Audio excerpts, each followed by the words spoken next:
Hello. Already fucked up. Let's go. Hello, guys. The other two people are muted. Oh, nice. Oh, we going? Okay. We're going. We are going in. Hello, everyone. My name is Alernakin, and I will be your host for today's Champions Corner podcast. With me, I have two amazing guests and bodrat. So, Skorbrand, why don't you introduce yourself and tell us a little bit about who you are and what you do? I am Skorbrand. I've been playing the game since the closed beta. Been competing in and winning tournaments since the launch of it. And yeah, I try to be a master of every part of the game. I can play nearly every character at a top competitive level. Alright, alright. Reptil? Yes, I am Reptil. So I've been playing the game since it launched. I've been in the competitive scene for about the same time as bodrat, if not a little bit longer. I won the second For Honor Hero series with my man Alernakin over here. Easy. And yeah, I've been in it ever since. Alright, cool. Bodrat, who are you? Why are you here, Bodrat? Tell me. Hello, chat. My name is Bodrat, also known as a competitive bodybuilder, smelling microphones and training minions. Alright, alright. But all jokes aside, I've been part of the For Honor community for quite a while now. I joined For Honor pretty late. I didn't play in any of the betas or alphas. I got the game about a month after release on Xbox, then I came to PC. This is when the 4v4 scene was just starting to pick up, and I decided to take it seriously, and ever since, I've been part of a lot of 4v4 tournaments and had a lot of success in it. I've been in teams with Aller and Skorbrand in the past, including the 4v4 Invitational that Reptil mentioned. Alright, cool. So, just to let you guys know what we'll be talking about and doing today, we will be, first of all, starting with the tournaments that happened the last week or so, which is Mistressed Mayhem 2v2 tournament, and the 4v4 For Glory tournament that had to end abruptly, unfortunately due to the servers, but we will be talking more about that. After that, we'll be taking a little bit of a break, and we'll be going into the Season 6 things. So, Orochi, PK, all of that will be talked about. And at the end of the stream, we'll be having a Q&A section, most likely 15 to 20 minutes. As long as you guys have good questions, we'll be answering them. And yeah, that should be it for the intro. So, first topic for today will be Mistressed Mayhem, the 2v2 tournament that happened recently. Well, it was last week, right? On the Sunday, if I remember correctly. Yeah. And yeah, Skorbrand and I won that tournament with mostly Nobushi Kensei. We played some Nobushi PK as well against some teams that we'll be talking about in a little bit. But mostly we played Nobushi Kensei. So, Skorbrand, why did we pick Nobushi Kensei?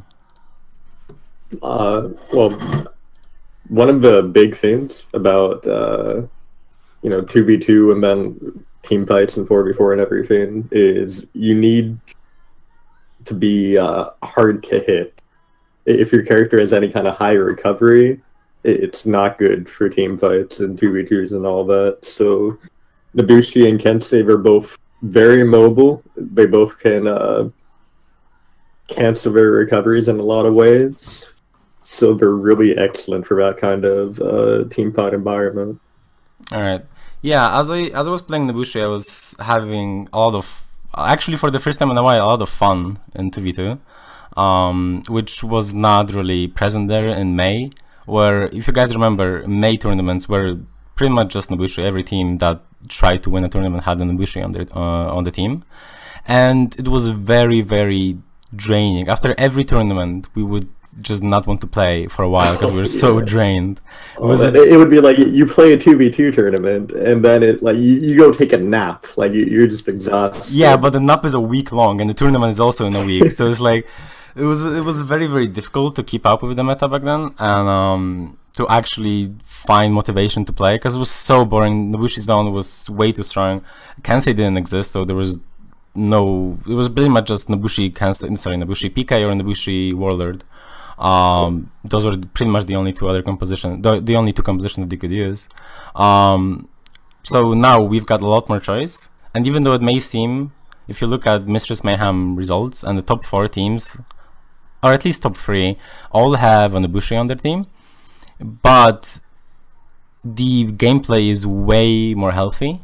As you can see, like I'm showing the footage of us against White Wolf and Ghost Overdose, Clutch and Setmix, which is Skorbrand and me. We're playing these guys, and you can see how many attacks we keep throwing out. That we can actually attack, which was not a thing before. We could not really attack. Now, Reptil, you didn't play in a tournament, but you watched it, right? Some of it, yeah. Mostly towards the end, when you guys played. So, like, in the end, where Score had his perfect Ultra Instinct moment. Oh yeah, it was a pretty good moment. So yeah, like as a viewer, because you didn't play in a tournament, right? As a viewer, what did you think of the tournament? I think it went pretty well overall. I think we saw, personally, I think I saw a lot less conk than I would imagine would be in 2v2. Yeah.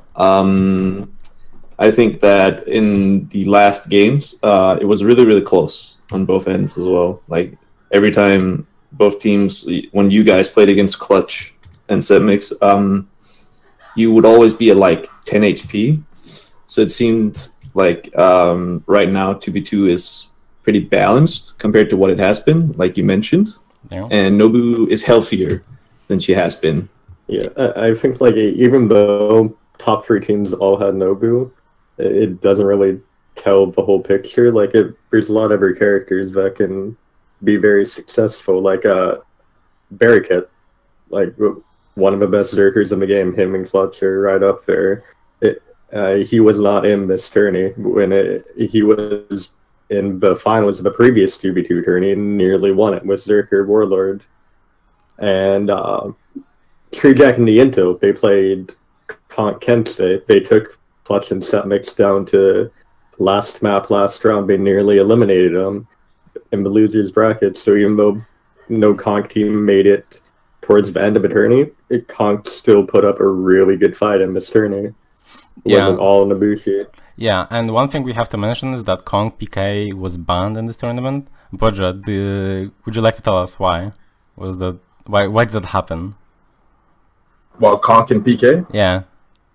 So the reason why Conk and PK were banned was because Conk can pretty much do anything as long as there's a PK on his team because of the low recovery and high mobility, because PK can punish anyone pretty easily. Me and Score try to play Kihus and Legions, Conk and PK against a different composition that we thought would beat it. But Conk was too oppressive because of no revenge. And he could put on so much pressure, and once you're in a 1v2, it's pretty much impossible to win because there's no revenge, and they can just pretty much lock you in a hit stun and 100-0 you. Yeah, that's one thing that, if you guys were watching the tournament, a lot of the time, I would be, I'm just using myself as an example, but many other players would end up in a 1v2 situation, and it was very tense. You wouldn't know who is going to win. Like I think I won 1v2s. Some other players have as well in some of these clutch moments. So in our situation with no Kong PK, it was possible to win a 1v2 even without revenge, especially if you had a lot of HP and your opponents didn't.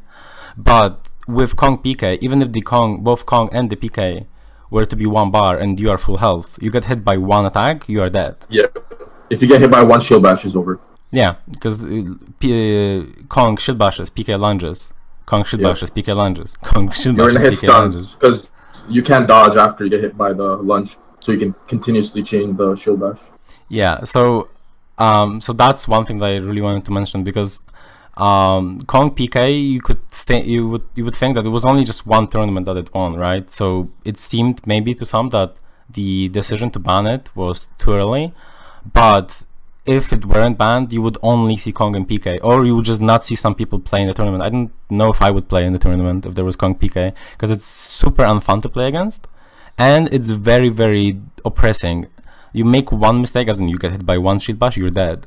You run out of stamina once, the other player on your team is dead. So it just didn't feel fun at all to play against. and felt way too oppressive. But now, without Kong and PK, there's a lot more options that people can choose from. There was a Zerker Kensei composition in, I think, the quarterfinals, and they beat Kensei Kong of New and Trijak.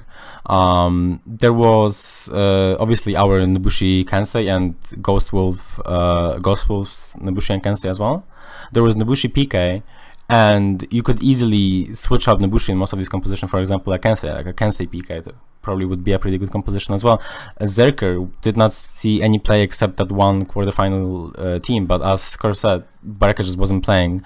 I think Terrain couldn't play or something. So there are a lot of compositions that can play, that can win games and tournaments, but just with Kong PK, it was just only Kong PK, and it would be way more boring to watch, I think. Yeah, like we've tried everything in 2v2 scrims against Fat Comp. We've tried some really trash comps just to hope that maybe it could beat Kong PK. Nothing beats it. Yeah, it felt, the level of oppression felt like playing as Nobushi back in the day, where it didn't feel like, if I don't have a Nobushi on my team back in the day, it doesn't matter if I'm better, I'm probably going to lose. Unless I'm way better, right? And it felt the same with Kong PK. It didn't feel like, as long as the Kong PK was played properly, it didn't feel like there was much I could even do. So I was really happy when that got banned. And some people wanted to see Kong by himself banned, rather than just Kong PK. But I think the tournament makes sense to me. Yeah, but I think the tournament showed that Kong by himself is just fine. This issue is like Kong, sure, in 2v2, no revenge, he can just keep throwing up those shield bashes, but he's opening himself up every time he does. Yeah, the only case where his shield bash spam in 2v2 becomes like really crazy is when you got that PK 36 damage forward dodge attack to cover for him. Yep. Like then now you can't punish his shield bash spam, but that's the issue with it. Yeah. And Kong by himself is fine. Yeah. And one thing I really enjoyed about the finals games, or in general about 2v2 in this current meta, is that I felt like you couldn't just stand there. Like when we were fighting Clashmaster and Setmix in the finals, Skor and I, at the last few rounds, I just realized, oh, so Clash is just standing there, right, waiting for an opportunity to zone or light attack or whatever he was thinking at the time. So I would just switch to the other guy and chip him down. And what that would do is that before, and Skor in the last round, I'm going to be showing this, Skor joined in with his Kensei zones, and that's Shine Wonder. If it's blocked, it's 5 damage. If Kensei zone is blocked, that's 4 damage. So every time I throw a Shine Wonder, that's 9 damage to whoever's blocking, right? Which means that you can just stand there and do nothing. You can dodge the Sidewinders, right, and the zone. You can, in an example of Nobushi, you can hidden stance. You can try to attack before I do the Sidewinder. There's a lot that you can do, but you can't just stand there. And later on I'll be showing the round that I'm talking about specifically. And in that round, Clutch, for just standing there, he ate like 30 to 35 damage. So before anything even started, he was already a bar and a half down for just standing there. That's something that I found really interesting about this 2v2 tourney, this strategy that hasn't been seen in any other 2v2 tourney, but chip damage strategy. Like, I think it's coming as a result of how good people are getting at For Honor. It's really hard to hit people now if they're really good at the game. Everybody knows how to keep people in their external block at the right times. Everybody knows how to not open themselves up. So then it comes, if you have someone who knows how to defend against everything you do, and they're waiting there for you to do something to punish, well, now chip damage becomes a really big thing. If you can't hit him any other way, but you have this way to hit him for 4 damage, for 5 damage, then suddenly you want to take that option. It was really interesting, something that had never really been done before. Yeah, and despite it just being like 5 damage, or in the case of Kensei Zone 4 damage, that's damage that you're gaining for most likely free. and you're not most likely not being punished for it, because if there's as long as you're positioning yourself correctly, and it's damage that prevents the other team from, as I said, just standing there. If this were if this were May, where there was no or chip damage, I don't remember the exact number for chip damage, but it was way lower, right? Back in last May, when the 2v2 tournaments with Nobushi happened, that would not have been a strategy that we could do. We would actually just stand there and wait for people to do something, maybe for a headbutt or for a PK guard break. But now we've got an additional way to pressure people with that chip damage, and I thought, yeah, and I found that very interesting. And so that was cool. I really enjoyed the tournament, and I would like to thank Infinium actually for sponsoring it. I'm showing the footage from Infinium's stream right now. It was casted by Verbalocity, who did a really good job of casting the tournament. And I think the last thing I would like to talk about the tournament is what you talked about yesterday, Skorbrand, is the new talent. Because every now and then, when you're looking at tournament brackets and you're looking at who wins tournaments, it may seem like there's just nobody in For Honor, nobody new. It's just like, oh, okay, so if it's a 4v4 tournament, top 2 is going to be the exact same every time. There's not going to be anything interesting. There's going to be 2-0s every round before the finals, and the finals are actually interesting. But in that 2v2 tournament that we saw, Ghost Wolf, it was White Wolf and Ghost Overdose, they did a really good job. They got third, if I remember correctly. Right, because they got disqualified because of some internet issues, but I think they got third.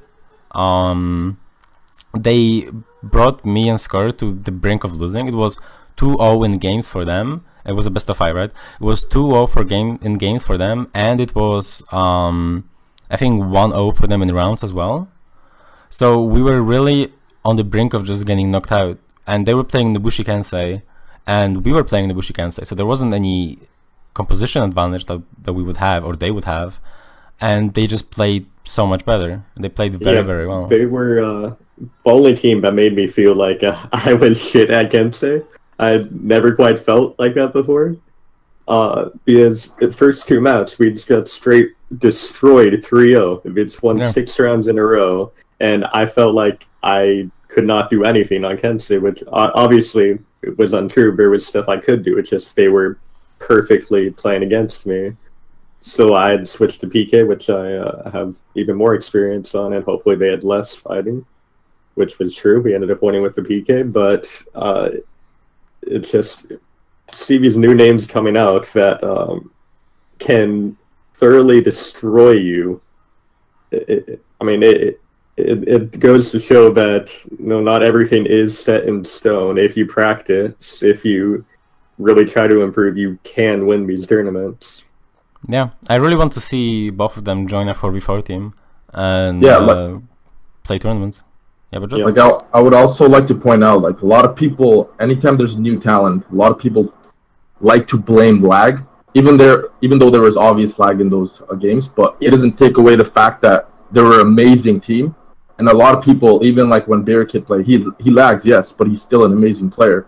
And a lot of old players, anytime there's new talent, they start blaming lag when they get beat by good players. Yeah, like even like in our set against White Wolf and Ghost Over, like we protested for lag a couple times, and but it was only on those occasions, like those 7 rounds in a row that they won. There was no lag, right? They just outplayed us. Those close sets afterwards, after the lag protests, there was no lag in those.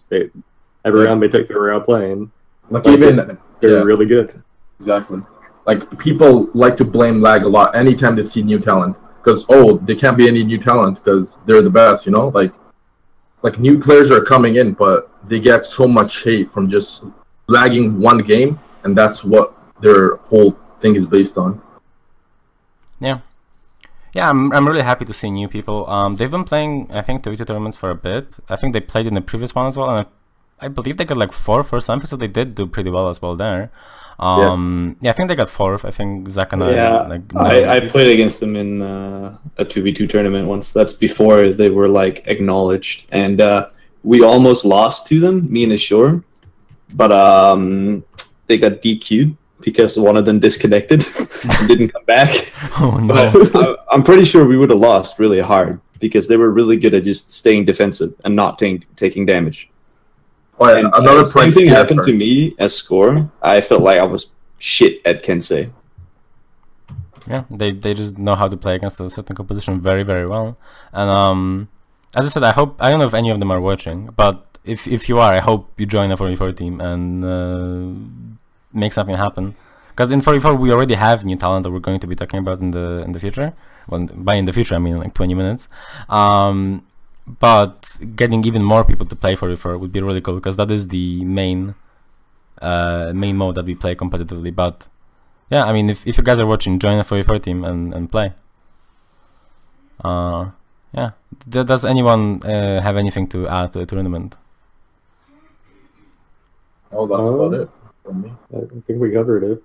Yeah. So yeah, I would like to say again, thanks Infinium for sponsoring the tournament, and thank you Mistressed for running it. It was very well run. In the past there were some issues, like in the previous tournament, some issues with, again, lag in certain situations, but this time it was handled very well. And everything about the tournament was run very, very well. So I can't complain about anything, even if I did want to. So yeah, props to her, and I hope I hope she does more tournaments in the future. All right. So the next thing that we're going to be talking about is the For Glory Dominion tournament yesterday. Now, let me preface this by saying that there were issues with servers, so we weren't able to finish the tournament. I think we finished at semifinals, maybe winners. I think we finished at winners finals, right? And yeah, winners finals, and then losers bracket was about like halfway through. Yeah, that was in the middle of my game. Okay. We lost connection. Yeah, we lost connection at the end of the first game of winners finals, if I remember correctly. So Yeah. we did get through a good chunk of the tournament, and first of all, I think this was the biggest For Glory 4v4 tournament in the 17 teams. Yeah, 17 teams signed up, which is should not do math on air, but I think it's 68 people, which is a lot of people playing Yeah, like for example, like the Reddit Tribute tourney back in season 4 launched when Tribute was brand new. Now Reddit tourneys usually, like, traditionally get much more teams than any other tournaments because they have bigger reach. Yeah, you know, it gets pinned at the top of Reddit and all. And that Reddit Tribute tourney, it had 16 teams. So, I mean, that shows that this game is growing, that with less outreach, we had even more teams than that Tribute tourney. Yeah, and yeah, so we had a lot of teams, which was really cool to see. Because I remember, I think in May or June, the first time we tried to make, the first couple of tries we tried to make a 44 tournament, we would have like 5-6 teams sign up. Yeah. And they would all be like the same people every time. Like, we would be so happy to see like a single new team. But nowadays we just kind of take for granted that there's like 16 teams, and they do mesh every now and then. Obviously the teams are not always the exact same, but it's cool that people are actually playing Dominion competitively, or the game competitively. And a lot of the time I see people talking about how they would like to play a tournament but they don't have a team, for example. But there's so many people who want to play that I think as long as you take the initiative and start a team, or just start looking for people, you would always find enough for a tournament. And like, if you ever need like anyone for a team, just message me on Discord. I'll help you. I help quite a bit of people in this tournament help find teams. So if you ever are looking for a team, let me know. Yeah, Bodrat's a whore for that shit. Like, he's a big part of the reason why we have so many teams. He's serious when he says that. He helps a lot of people get teams together. Yeah, and then if you're looking for scrims, feel free to join For Glory. Yep. Because yeah, that's where you can find all the good players and get good scrims going.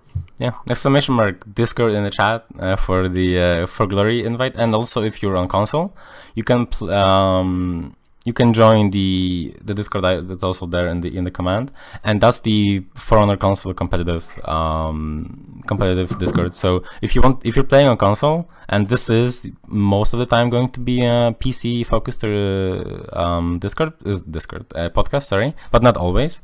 We will be talking about console in the future for sure. But if you're on console and you feel like there's nothing going on, there's a lot of tournaments on PS4 right now. A lot of tournaments. ESL has like 3 or 4 tournaments just running weekly or something like that. They have a 1v1. I know they have a 4v4. I think they have something else, and I think there's one more tournament from somewhere else. I was looking at the list and I was like, why isn't this on PC? I want more. So there's a lot on console. So if you're a console player, join that Discord and you can play there as well. All right, but we can move on to the actual tournament itself.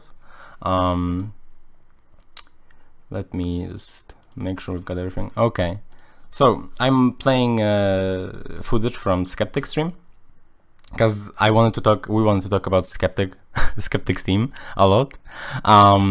Because as I said, usually people say that there's just no one new in the scene, that there's just like the same people every time winning a tournament, or like doing well in tournaments, and like the rest are just like fodder. I was like, okay, well then let's see if Skor's team or UDA loses a round. That would be a big thing. But this tournament, even though again we didn't get to finish it, but we did get to play a big chunk of it. Skeptic's team with a slightly different composition than the other teams because they had a Highlander instead of a Kong, if I remember correctly. Right? They didn't have a Kong. Yep. They had a Highlander. Yeah, they had a, yep.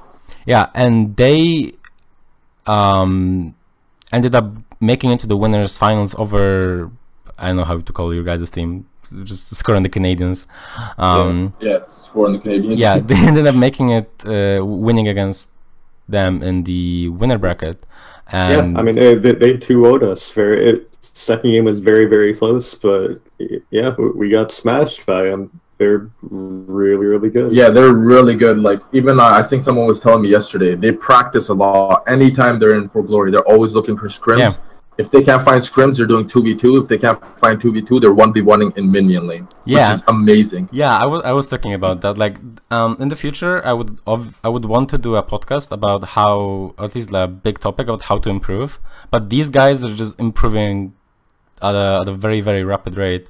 Like, as bodrat said, they are in For Glory or on Uplay asking me or others to scrim like almost every day, scrim 4v4s, and no one's ever, like against these guys, no one's ever gonna be like, oh okay, well there's no one to scrim, so let me play these guys. These guys are really good, so they're really good practice as well.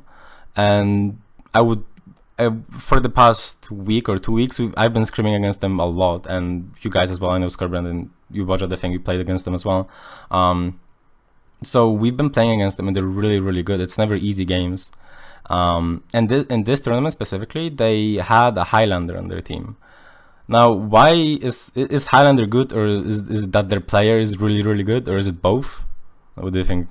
Well, that's the thing. I think like currently, like we think pretty highly of Highlander in 1v1, but this tournament has made me think we have not given him the respect he deserves in 2v2 and 4v4. I think he's just as much of a monster in team modes now as he is in ones.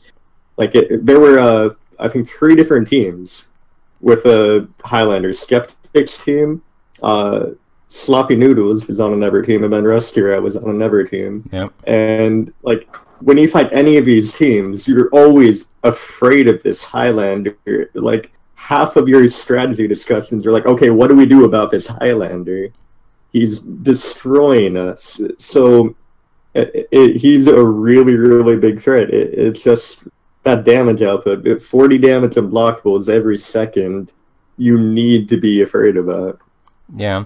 Like, originally, like, our thinking for why, he'd be okay in team modes and not the best is like, oh, well, you know, you just have someone punish him for it, you know? He tries to hit your teammate, they dodge, you know, and you punish him. You can't really punish this guy. Like, here, Alern, I'm going to give you a clip that maybe you could throw up on the stream? I think I know which one. Yeah. I If you could throw that clip up on the stream, that's Sloppy Noodles, amazing Highlander, showing that this guy, like, you cannot really punish him. Okay, guys. He's just like, he is the assassin. Yeah. You think Highlander's this big guy with a sword, but no, like, PK's trapped in his body. Yeah, he punishes you really hard, and it's hard to punish him once he goes into offensive stance if he's a good Highlander. Look at it. He hits you for 40 damage if you mess up. Also, he completely shuts down Conqueror. Yeah, that's never a big thing. Like, Conqueror is a big part of 4v4 right now because just like his insane feats, Shield Basher and Punch Through, all of that, and Highlander just takes a dump on him. Yeah, dodges one Shield Bash and gets 40 damage. Yeah, it got to the point where our team, Vinx on our team, just stopped playing Kong against them. When we played against them, we just played Lawbringer. Obviously we didn't get to finish our games because of the servers, but we did play one game, and we did not want to play Kong. We played Lawbringer against them, and Lawbringer ended up working seemingly a lot better in that one game that we had. But obviously, one game is not enough to really judge. But it did feel like, especially from what Vinx was telling me, is that he doesn't feel like he can do anything. He was. Yeah, I remember. I was watching my game, of course, the one game of Winners Finals before his server went down, and like looking at the first mid fight, the first 4v4 there, Vinx won that fight for you guys with an impale on the Highlander. Yeah, the fight was solely won because of that. Yeah, if you end up killing the Highlander, like, that's such a big blow. It's so much less damage for the team, and the Kong, if they have a Kong, right? If the enemy team has a Kong, and you've killed the Highlander, now the Kong can actually do what he does in against other comps, which is BS tier. But if there's a Highlander on the team, like, we weren't even playing a Skeptics team when we're fighting Sloppy, I think, if I remember correctly, and Vinx just did not want to play Kong after playing Sloppy's Highlander in the previous game that we played. We ended up losing one game as well. I think we won the first one, and then we lost the second one, and we ended up winning the last one. But a big part of why we lost that one game is just the difficulty with which Vinx as the Kong could do anything. He just didn't feel like he could do much against the Highlander. Yeah. Like, Highlander, I think, is definitely going to be entering the 4v4 meta. It's going to be given a lot of respect now and taken into consideration. Yeah. Because, like, before this tournament, teams would be, you got your PK and Shaman, and then you got two more, and those two you're picking between Kensei, Nabushi, Zerker. Maybe you'll have, like, a Lawbringer or a Raider or something. But now it's like Highlander's, I think he's right up there. I think he's an ever strong consideration. Yeah. One additional thing that I want to talk about, those, like, just mentioned really, about Highlanders, how he can be very, very safe, as you said, Skorbrand, and it's so difficult to punish him. Like, if you watch some of the VODs, it's some of the clips, it's not even about the 400 MS dodge recovery, which is insane. It's very, very strong, obviously, but he can just sit on the max range of his unblockable, and it's unparryable, or at least it looks like it's unparryable. That's what comes out extremely fast. Yeah, and like Sloppy was doing that. I don't think I parried a single one. And I don't think I've seen anyone else parry a single one. And I remember someone saying that it's unparryable at the max range, and it still hits you. And also you can cancel the recovery of that unblockable heavy with just a normal dash. So you get your 400 MS dodges. You get your unblockable heavy that is, I think, unparryable. If I'm wrong, then someone correct me. But I'm pretty sure at max range is unparryable. Yeah, Rusty in the chat right now saying, yeah, it's unparryable. Rusty's a Highlander player. Yeah, so it's unparryable at max range. And you get the recovery cancel after that into your 400 MS dodges again. So, as a Nobushi, every now and then I would be fighting a Highlander in like a team fight. I'm, as a Nobushi, right, I'm usually the best at canceling recovery. So, he throws an attack, I throw a Cobra Strike. He dodges it. He does an attack. I dodge it. I do an attack, he dodges it, and we just keep going. because there's no way I can hit him in any way, and he can't really hit me either. But if he does hit me, he hits me for 40 damage. Yeah, like the amount of damage he does is insane. He also has like one of the most impressive like out of stand pressure too. Yeah, can be really important in 4v4 if you're stuck in a 1v1 and they run a stam, especially if you have a bear trap. And Highlander does have a bear trap, and he can pretty much one hit you because you run out of stamina. He gets 40 or 45 damage, and then you're stuck in a 50-50 mind game right after. Yeah, what I want to see. I think like another part about Highlander is like we talked about him being a counter meta to Conk.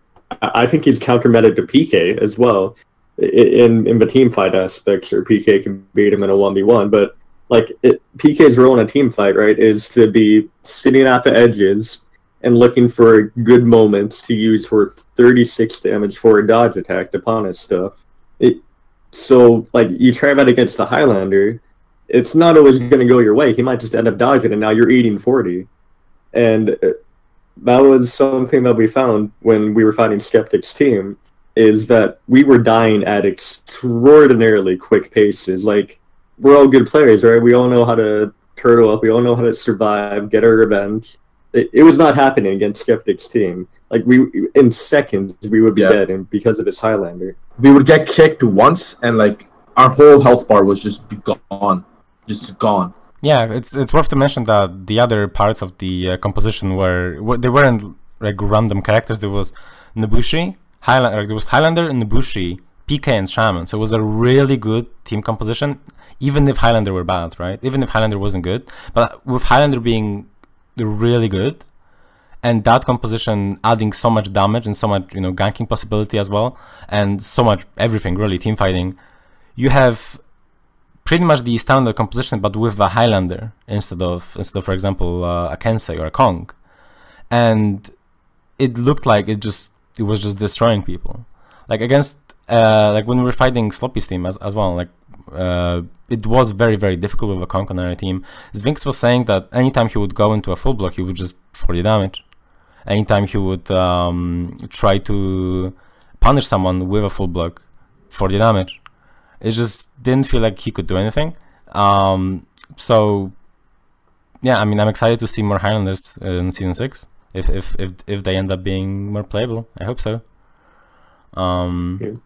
So yeah, oh yeah, because we've only been mentioning Skeptic. It's obviously Skeptic's team is not only Skeptic, it's Skeptic. It's Fila, which is F1LA, I guess that's how it's spelled. But Fila, it's Turtle, and it's what's the name of the Highlander Stibjorn or so? I'm not sure what the Highlander's name is actually. It's like Stibjorn or something. It's not a Russian or a Ukrainian name. But like I just wanted to give them a shout out as well, because Turtle, from what I saw, they're all amazing. Yeah, they're all really good. And so yeah, I'm excited to see more people play 4v4 and be really good.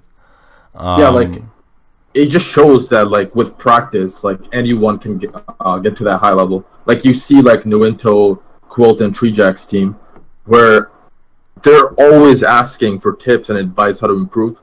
Like we used to play them in matchmaking back in the day, and they were really bad. Now they're like one of the top teams now. Like they improved so much by just practicing and asking questions, doing 2v2. Like they all reached such a high level. Like it's really amazing. Yeah, the practice is the huge point. Or like it, I see it said fairly often. Where what's the point? I'll never get to this top level. I mean, but for more and more, we're seeing proof that that's not true. You absolutely can get to the top level if you work hard at it. Yeah. Yeah, we already talked about how Skeptic's team practices, but I just want to also say that they practice like by far the most out of any team. Yeah. They, as Bodrat said, if there's nobody to scrim 4v4s with, they just play 2v2s in their team. And if they don't have anyone to play, like if there's not 4 people in their team that they can play 2v2s with, they just 1v1 in minion lane. They're just like Nobushi against Nobushi, and it's like, okay, well, how do we respond to these situations? If there's so many minions, like how do I control the minions? And as you can see, like it is working out very, very well. And yeah, I mean, I hope to see them in more tournaments. Yeah, like I'm actually gonna try what they do, like try 1v1ing in minion lane. I think that's pretty cool. Like they actually practice that. Yeah, I 'Cause it never can be like even thought about that. yeah, Yeah. because it can be a really important aspect, like using the minions to your advantage. A lot of people just like dive into the enemy minions and get staggered and take so much damage.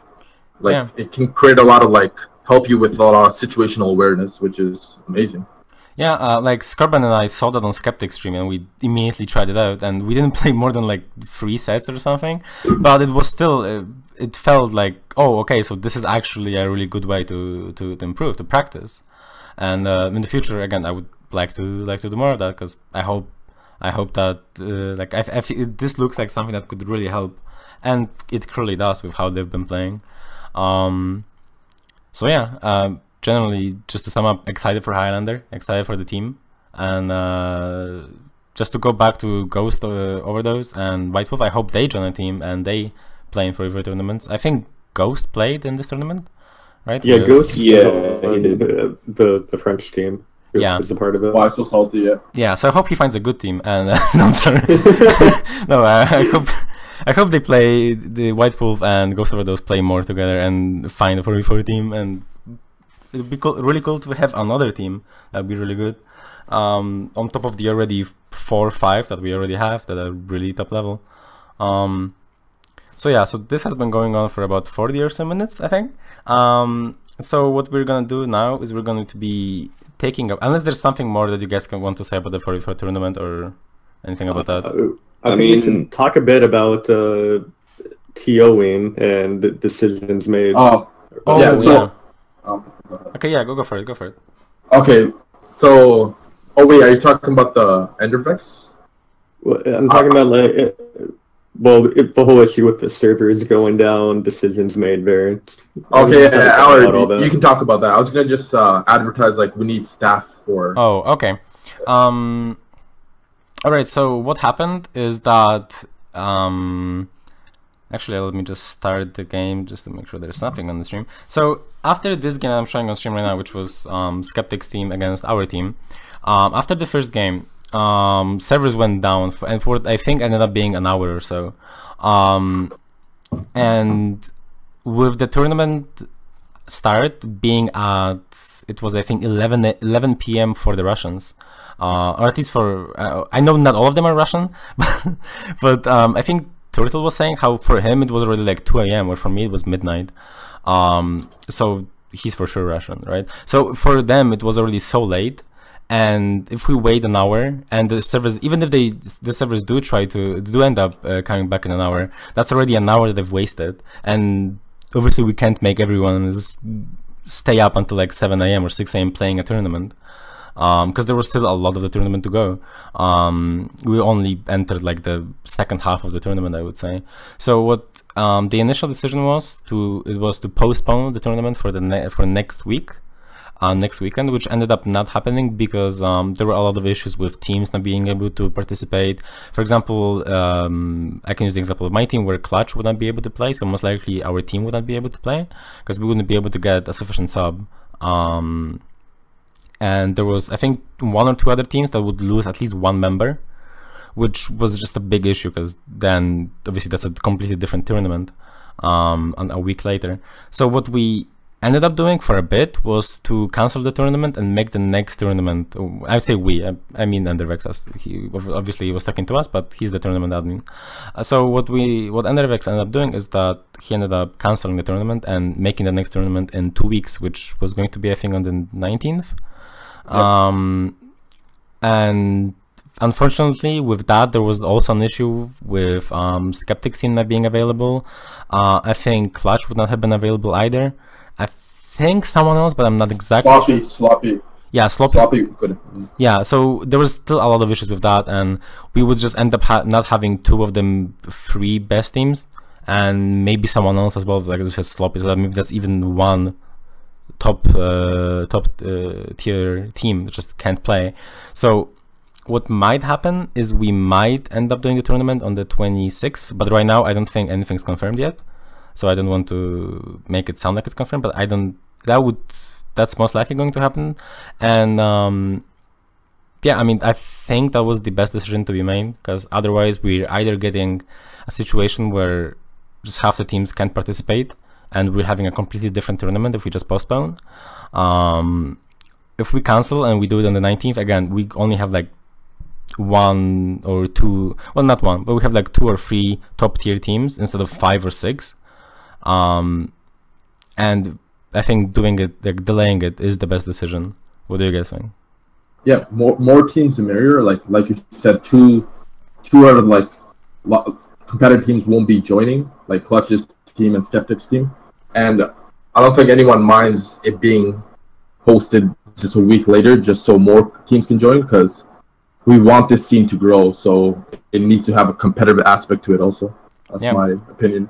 Yeah, okay. Yeah, so I'm hoping that hopefully we can get like it's going to be at least 3 weeks until another 4v4, and before this we only had like half of a 4v4 because of the cancellations. I'm hoping we can at least get something of a meantime, like a 2v2 or something like that. Yeah, something would be nice. Yeah, like it wouldn't have to be big, but just something from For Glory, hopefully from For Glory, to just show, first of all, to show that, oh yeah, For Glory is still making tournaments, and there's a new season coming up, and there's going to be more tournaments, right? And to just have something to play in, just really just as a player. I think another important thing is we want this to be a routine, that we got tournaments coming in constantly, because the scene is growing, this game is getting bigger, it is not a dead game, and never has been a dead game, and it is growing in size. Yeah. So if we keep having tournaments every few weeks, then we'll continue to see that growth. And everything about that is currently we are a bit stretched on tournament staff. Endervex is pretty much like a one-man show at the moment, and he cannot run, like if we're doing tournaments every week, he cannot run 26 tournaments a year by himself. So if any of you really are interested in Fronter competitive, interested in helping TOing, think you can help out with TOing, Endervex could really use the help. Yeah, I really hope more people sign up to be in the tournament stuff. I think he's already got a couple people, but more is always better in this situation. Yes. I found him like about 3 people yesterday, but he wants more people, so please, the only thing is you can't play in the tournaments, but you'll be helping out the staff a lot. So if you're really interested, just message Endervex on For Glory, and he'll walk you through the steps. Yeah. So okay, that should be it for the forever tournament, unless again any of you have anything else to say. Reptil or anyone else? No, not other than generally it's just refreshing to see that people actually still practice for the game a year later, even though it's been very far downhill at one point. Yeah. But it's really nice to see it bringing back up again, and seeing the competitive scene actually being alive instead of 2 top teams in finals every time. So I'm happy that we see teams like Skeptics putting this much effort into being better than everybody else. Yeah. All right. So, as I said, I was going to say before we entered the discussion, is that right now we're going to be taking a little bit of a break, most likely about 5 or so minutes. And after that, we will be back with Season 6. Now, Season 6, Orochi, which is going to be Orochi PK, is going to be talking about the changes, giving our impression as people who have played the changes. Bodrat was on stream. The screenshot of Bodrat is from the stream. It's a very good screenshot. Hopefully you guys find that interesting, and we're going to be talking about the competitive aspect of those changes as well. Oh yeah, you can see on stream the moment the servers went down, this is what it looked like, and it was just the same for everyone who couldn't play. So yeah, I hope you guys end up finding that fun. And then after that, we're going to be talking about after the Season 6, we're going to be doing the Q&A section. I think Reptil's been asking you guys to ask questions. You can keep going. Yeah, we'll see you guys in a couple minutes, so be right back. And we're back. Hello. Hello. Hello. Okay, so is everyone here? Okay, let's go. So now, next thing we're going to be talking about is Season 6 content. Now, I saw a really good question in the chat, which actually I'll try to answer before the Q&A session, because it works really well with Season 6 content. But first of all, Season 6, what's going to be in Season 6? There's going to be a new map, Beachhead, I think the name is. Yeah, it's Beachhead. Yeah, Beachhead, which I want to talk about in a bit. Next, there's going to be Orochi rework and PK rework. There's going to be, I think, revamped champion status, right? I think that's Season 6 now. And is there anything else? Or that was the thing for, I'm not sure what it's called, but changing the look of your gear and like saves all the. Oh yeah, and there was some. I don't know if this was Season 6, but something about better rank rewards as well. I'm not sure. Yeah, but yeah, we've got. There is, not spoiling anything, but there is more coming in Season 6. Not anything big, but something really fun at the start of it. You guys will enjoy. Yeah, there's something more. So yeah, that's going to be Season 6 content that we know of so far. Yeah, so the first thing I want to talk about is actually the map. We've played on the map, I think all of us. We have played on the map, and I think it looks very, very good. I think aesthetically speaking, it's very, very nice. But it's probably not the best for competitive. Yeah, definitely not.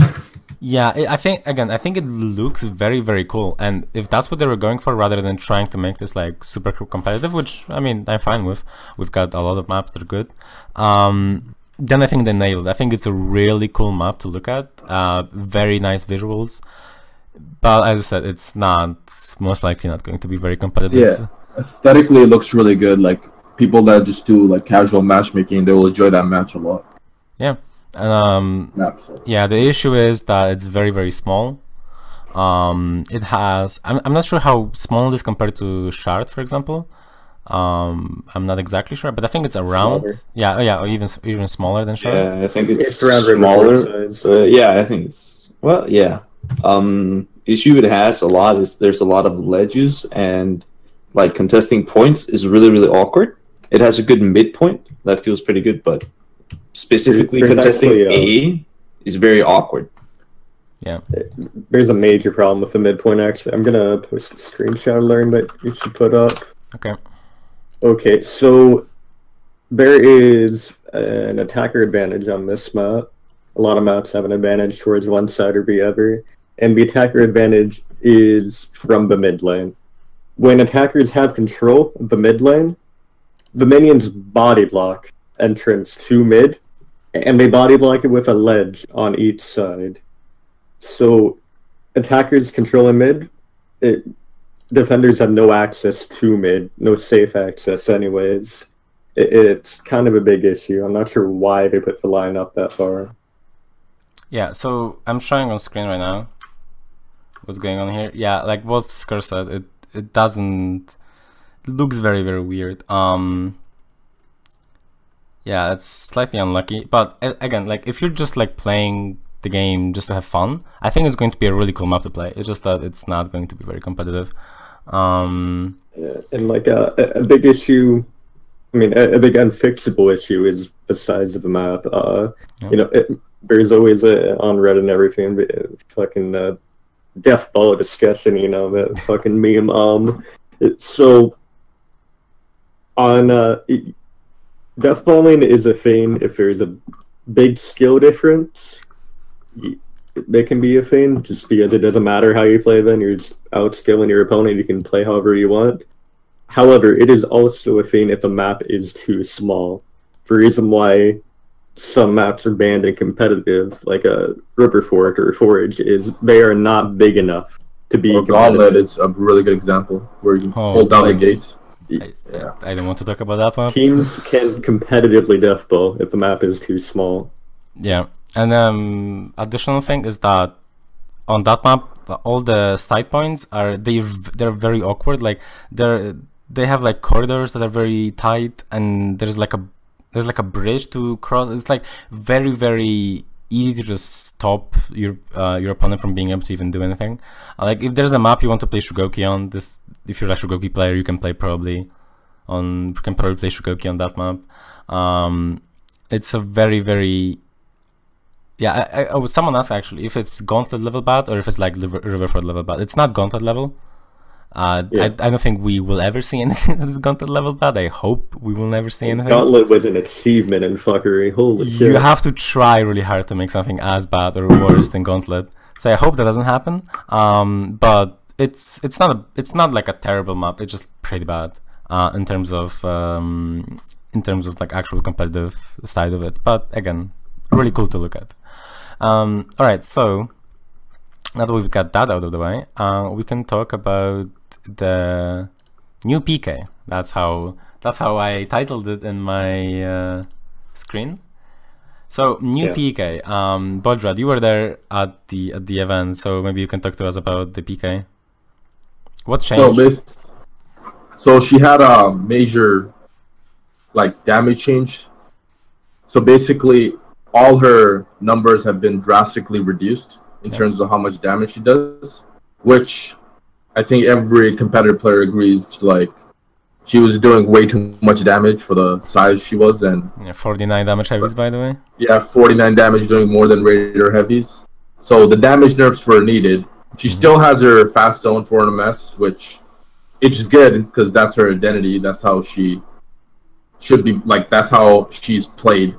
And then they gave her one new move, which is pretty much quote-unquote Raider stunning tap, where anytime you soft feint from any direction, you will always do a bleed cancel from the top direction. It is a bit quicker than stunning tap. It's 400 MS. It's 400 MS on the bleed, so it's like Shaman's top bleed soft feint. She pretty much has that without the side ones. Yep, and then they gave her a heavy chain where in the second heavy she can now soft feint into guard break, which is pretty cool because she never had that before.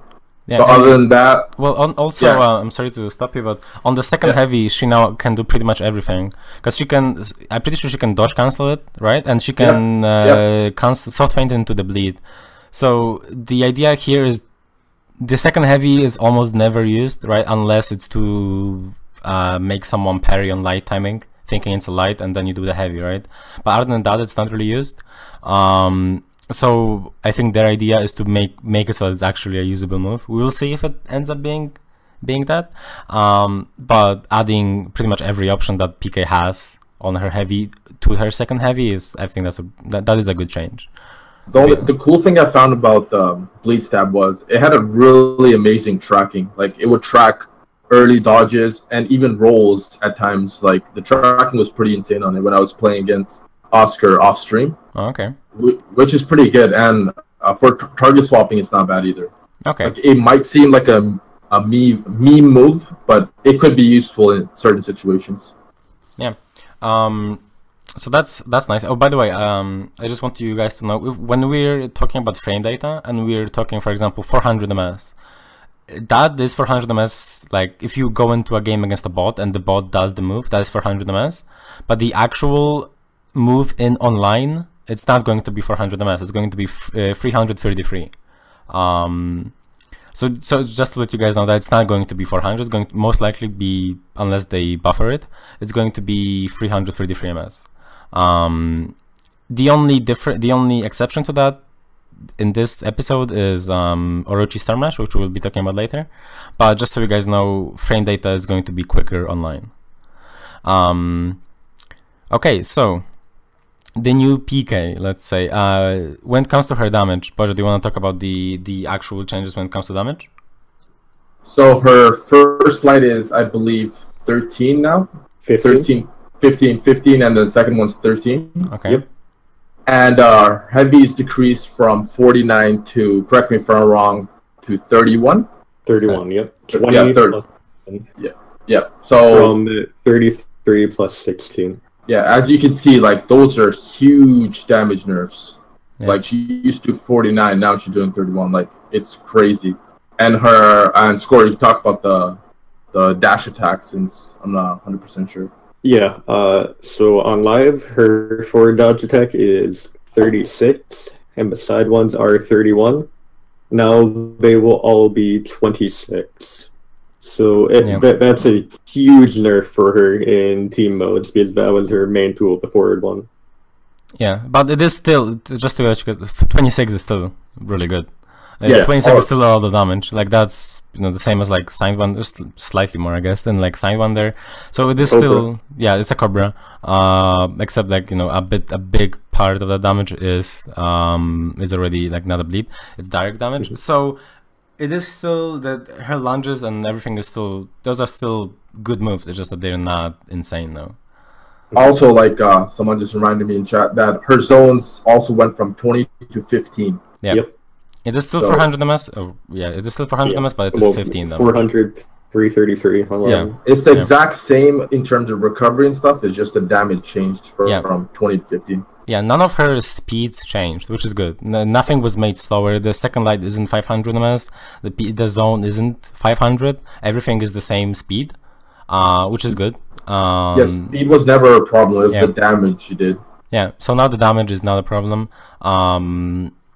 Yeah, it's going to look very weird when you're 1 bar and the PK cannot execute you from a light parry. Yeah, but I think we'll get used to that.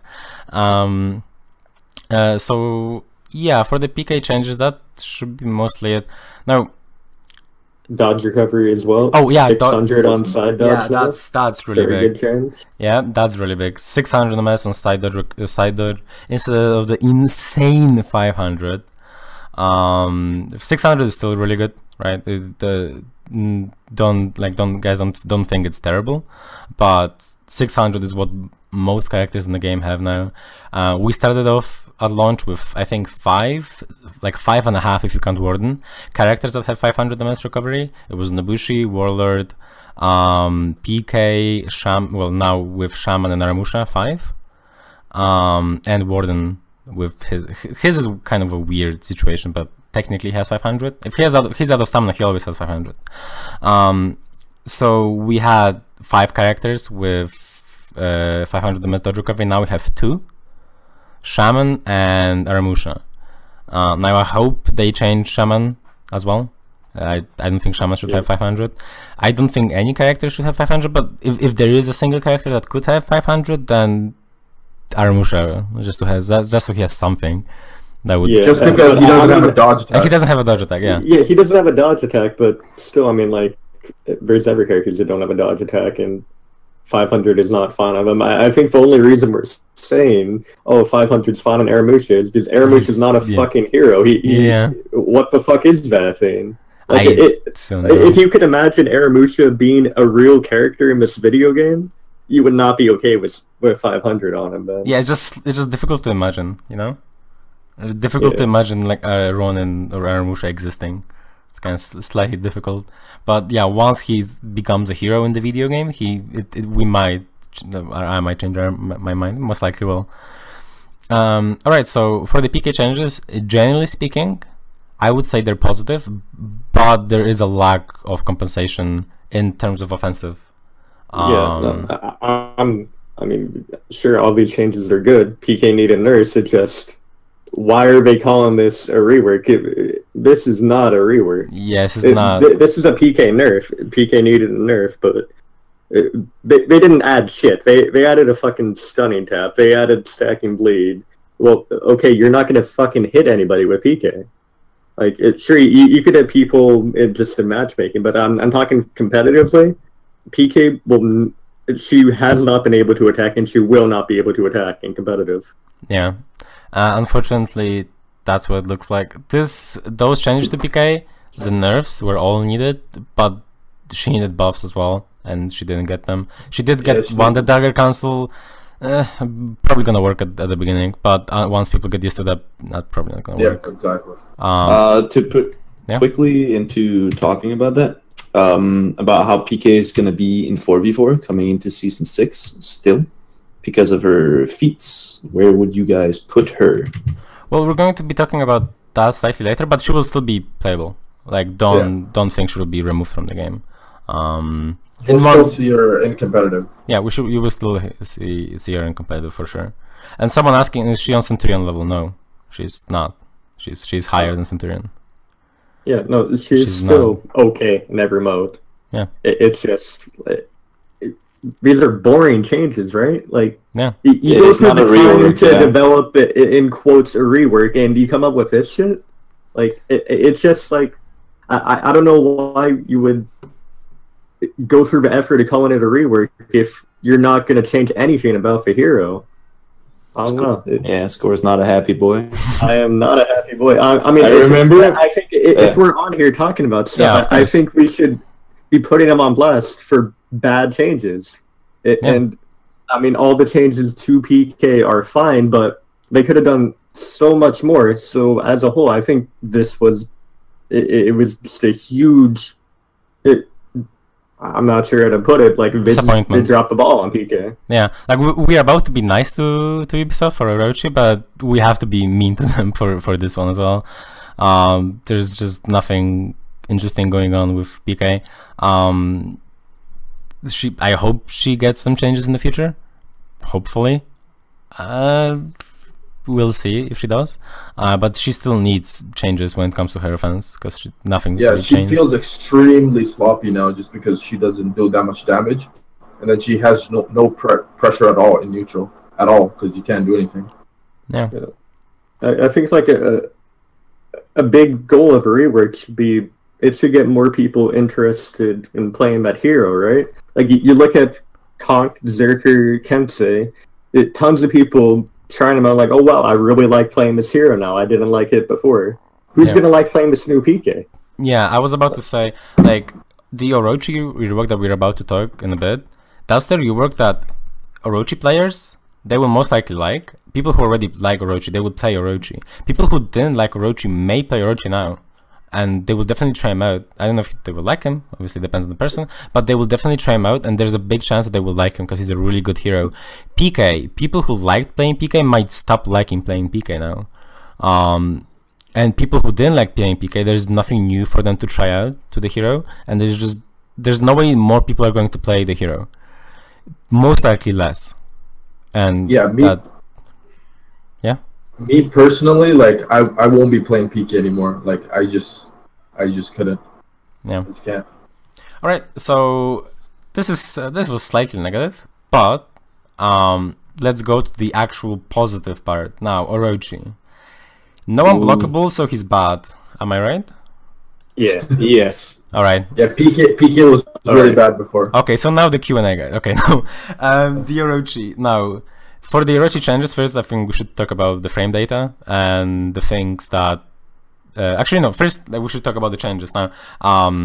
First of all, his Storm Rush is very, very different now. Storm Rush can be used from all three directions, as you can see on screen. It can be used from all three directions. Left direction is 300 ms. Right direction is 400 ms, and that's from Orochi side, right? Right direction is 400 ms, and top direction is 500 ms, and it's undodgeable. Now, it doesn't guarantee the lights anymore. The double top light is not guaranteed after Storm Rush. But it's a heavy, right? So it's still a heavy. I think it deals 17 damage. Does it deal 17 on all sides? I think so. I'm looking at the screen right now. It seems... Yeah, I can't remember. Yeah, I'm looking at the screen right now. It seems like at least left and top to 17, so right is most likely does 17 as well. So it's not very high damage, but it is a heavy. And because it's a heavy, that means he can go into his chains. If it gets blocked or it hits, right? And now his chains are insane. Now the first his lights go 500. The first neutral light, sorry, 500 on all sides. So it's not sideless are not 600 anymore. And that's the first chain, right? The first opener. But second chain light is 400 on all sides, which I think deals 12 damage, if I remember correctly. Yep. Into 400 on top and 500 on sides. Now again, when we say 400, we mean 333. Except for Storm Rush. Storm Rush is 300, 400, 500. But with the chain lights and everything, 333 all sides. And at all points in his chain, Orochi can use a heavy to stop to make someone less likely to parry at light timing, right? And if they do parry at light timing, obviously they will get hit by the heavy, which I think is like 35 or so damage, something like that. Now, still about the Storm Rush. The way they made it 300 MS, it's not actually a 300 MS move. It is, the way it works is they hide the indicator for a bit, and the indicator... For the first 300 MS. Yeah. Right. Yeah, something like that. And I mean, not something like that, exactly like that. And the indicator itself is 300 on left, 400 on right, and 500 on top. But the attack itself is slower than that. But that will make it so that it is way less likely to get parried. It will hit a lot more as well, but it is way less likely to get parried, which means that if you block an Orochi, you will get hit by the next light, most likely. It's a very, very high chance that if you block a heavy, or if you block a Storm Rush, or if you get hit by Riptide, or if you get hit by a side light, the next light is very, very likely to hit you.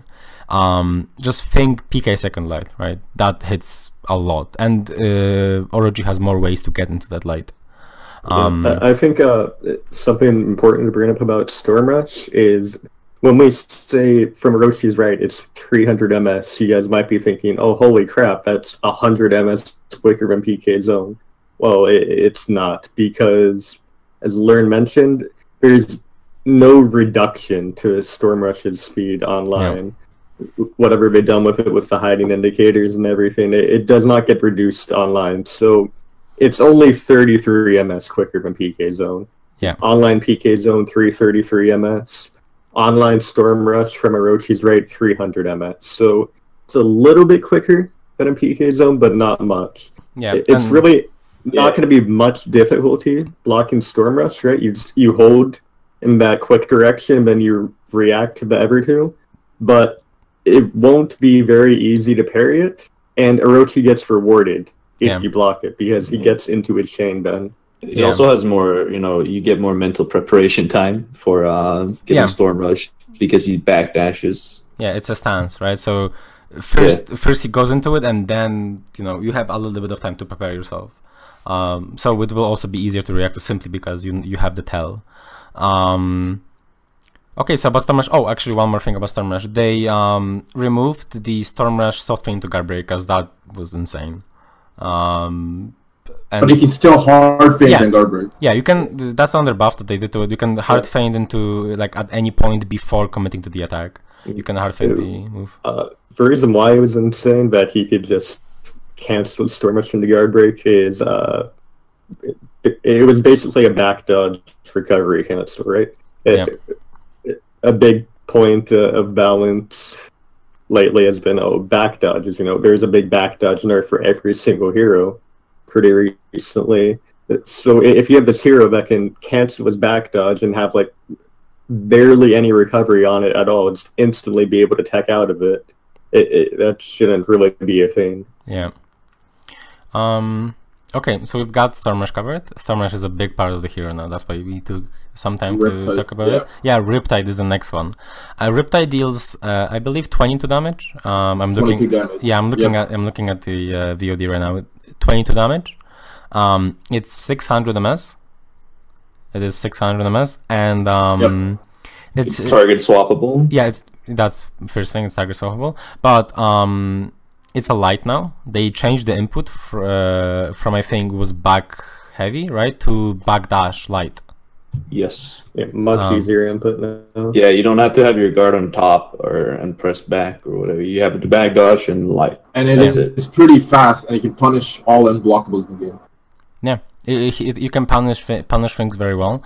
But if you later on, I will be showing, or maybe in a bit, I will be showing you bodrat against Oscar on the stream. Now, obviously, you guys were in a difficult environment, let's say, with the screens being far away and things like that.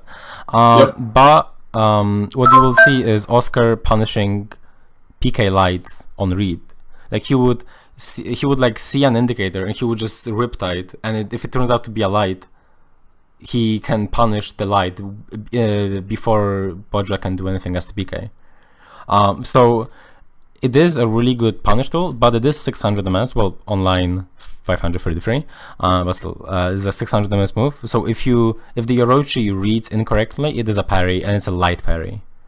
So it's not, most likely it's not broken. Hopefully, it doesn't seem broken. It's going to be usable, very, very, very, very good.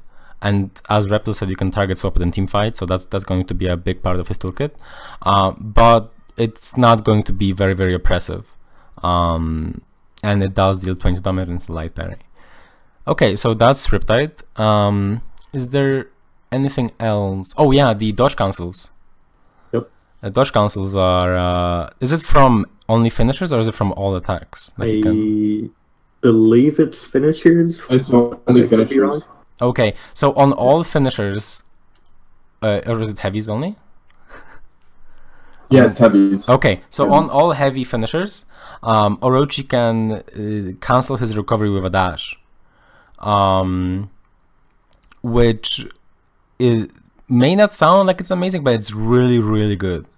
And it allows for him to, okay, you finish your chain, right? You did the last heavy. And now what? Like if it whiffs, now you're in a year-long recovery, right? But you can cancel it now with a dash. And if you cancel the recovery, obviously you can go into your dash attack, for example. But now, then again, the dash attack is a light, so it's not like it's going to be super broken because your opponent reads you do the light, and you get parried, and it's an easy like 40 or so damage depending on the opponent. But it is really cool for team fights, especially where you finish your chain, you dodge, and for example you can riptide to someone else to continue your chain. Or can you not dodge cancel backwards, Bodrat? Sorry? Can you dodge cancel backwards? Not 100% sure, so I don't want. Okay, so we're not exactly sure. But Yeah. even without being able to riptide, you can just dash attack for someone else, to someone else, and obviously dash attack is a chain starter as well. So I mean, he just did it on stream. I think you can back dodge, yeah. okay. Out of the finisher. Yeah, if that's so, then cool. That's really Okay, good. yeah, you could. Yeah, so then you finish your... Okay, Oscar was doing it. Yeah, so you do that. You finish your chain, you finish your heavy, which you will do a lot more than some other characters as Orochi, because obviously his chains are really good. You finish your chain, and you can just backdash, swap to someone else, Storm Rush, swap to someone else, Riptide. And Riptide is also a chain starter if it hits. If it hits, you can go into your chains, just like Dashlight.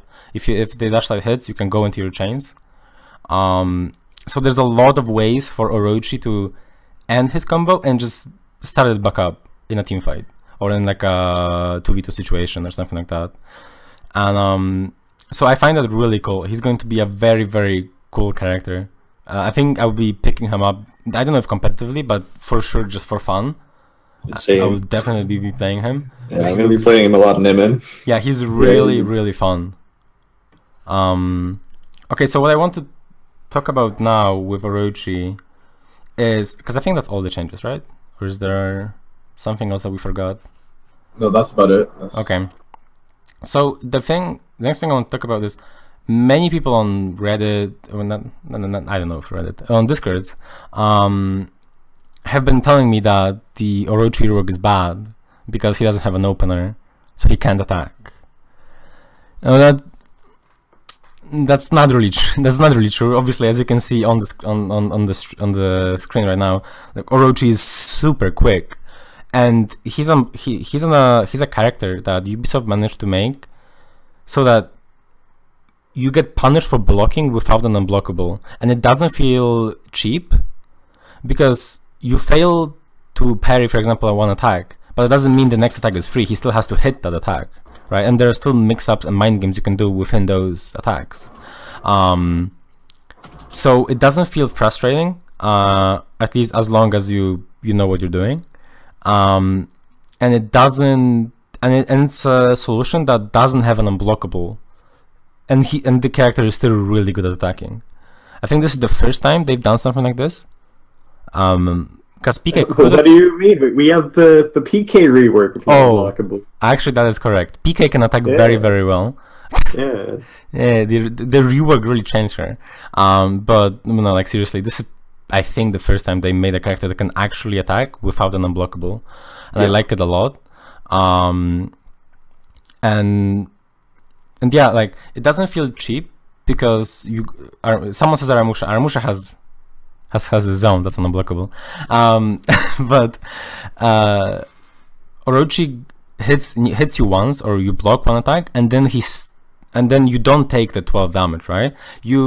Or the heavy or whatever, you can still defend. So it's like he needs to do one step, and then the next step is where he's really good. Yeah, he has like amazing flow, Yeah, he has really good flow. That was something I noticed when I was playing him, or right now when watching. He has really good flow, and I'm really happy with this one. Like as negative as we were about the PK rework, I think all of us are very, very positive about this one. Yeah. Quickly, on the note of having good flow means that the hero also becomes very rewarding if you play him for a long time, because the better you understand the hero, the better you can abuse his flow, and he's a really, like, how much game time you have on the new Orochi is going to be very valuable. Yeah. So he's rewarding. Yeah. One thing that some people have been bringing up in chat is Zerker, and he doesn't need his unblockables necessarily to attack. But the thing is that with Zerker, you use the unblockables to set a lot of the time. You use your unblockables to set up for a feign into a light, for example, and you put that pressure of the unblockable to get that light. Plus, against Zerker, as long as you're positioning yourself correctly and you're spacing very well, it's very difficult for the Zerker to close the distance and be in your face with his lights. Meanwhile, with Orochi, you have Riptide, you have Stormrush, that both lead into his chains, especially Stormrush, and Stormrush chases down the opponent. So I think it's a different situation, but Zerker is also a character that can attack, of course, but Zerker does use his unblockable a lot to be able to attack. Meanwhile, Orochi doesn't, and he works out very, very well. So yeah, I just wanted to address that. So yeah, okay, so I think we're all positive on these changes, right? Yep. Yes, very. One thing that I think may be a little crazy about the new Orochi is his deflect, actually. Yeah. Orochi's deflect, of course, it's a chain starter. Yeah. It does 35 damage, and now you have a omnidirectional 400 MS slide right after, so it's very often going to be a 47 damage deflect. Like, yeah. It may be too strong now, I feel like. Yeah, I didn't necessarily like that. Slip through. Yeah, obviously with slip through as well, but even without that that's 47 damage, and that's really strong. Now, I was hoping secretly that they would nerf the damage to, for example, like something like 25 or so. Yeah. And then 25 plus 12. Okay, cool. Seems good. The 12 obviously isn't guaranteed, so cool. But the 35, thankfully, this is a thing that if that becomes an issue, which it probably will, thankfully that's a simple change, so that they can do it in a hotfix. So that's something that shouldn't be too big of an issue, as long as Ubisoft listen and change the damage. Okay, so now that we've talked about Orochi and PK reworks in themselves, and how that PK we're negative about the parts that were supposed to be reworked, and we're positive about the nerfs because the nerfs were obviously needed, but there's not enough compensation, and she still can't attack very well. Orochi, we're all very, very positive about that one. So do you guys have anything to add about Orochi and PK before we go to like meta shift of season 6? I mean, I think we covered everything. Yeah. Are we going to talk about the feats now or later? I want to talk about the meta shift for season 6, which would be including defeats.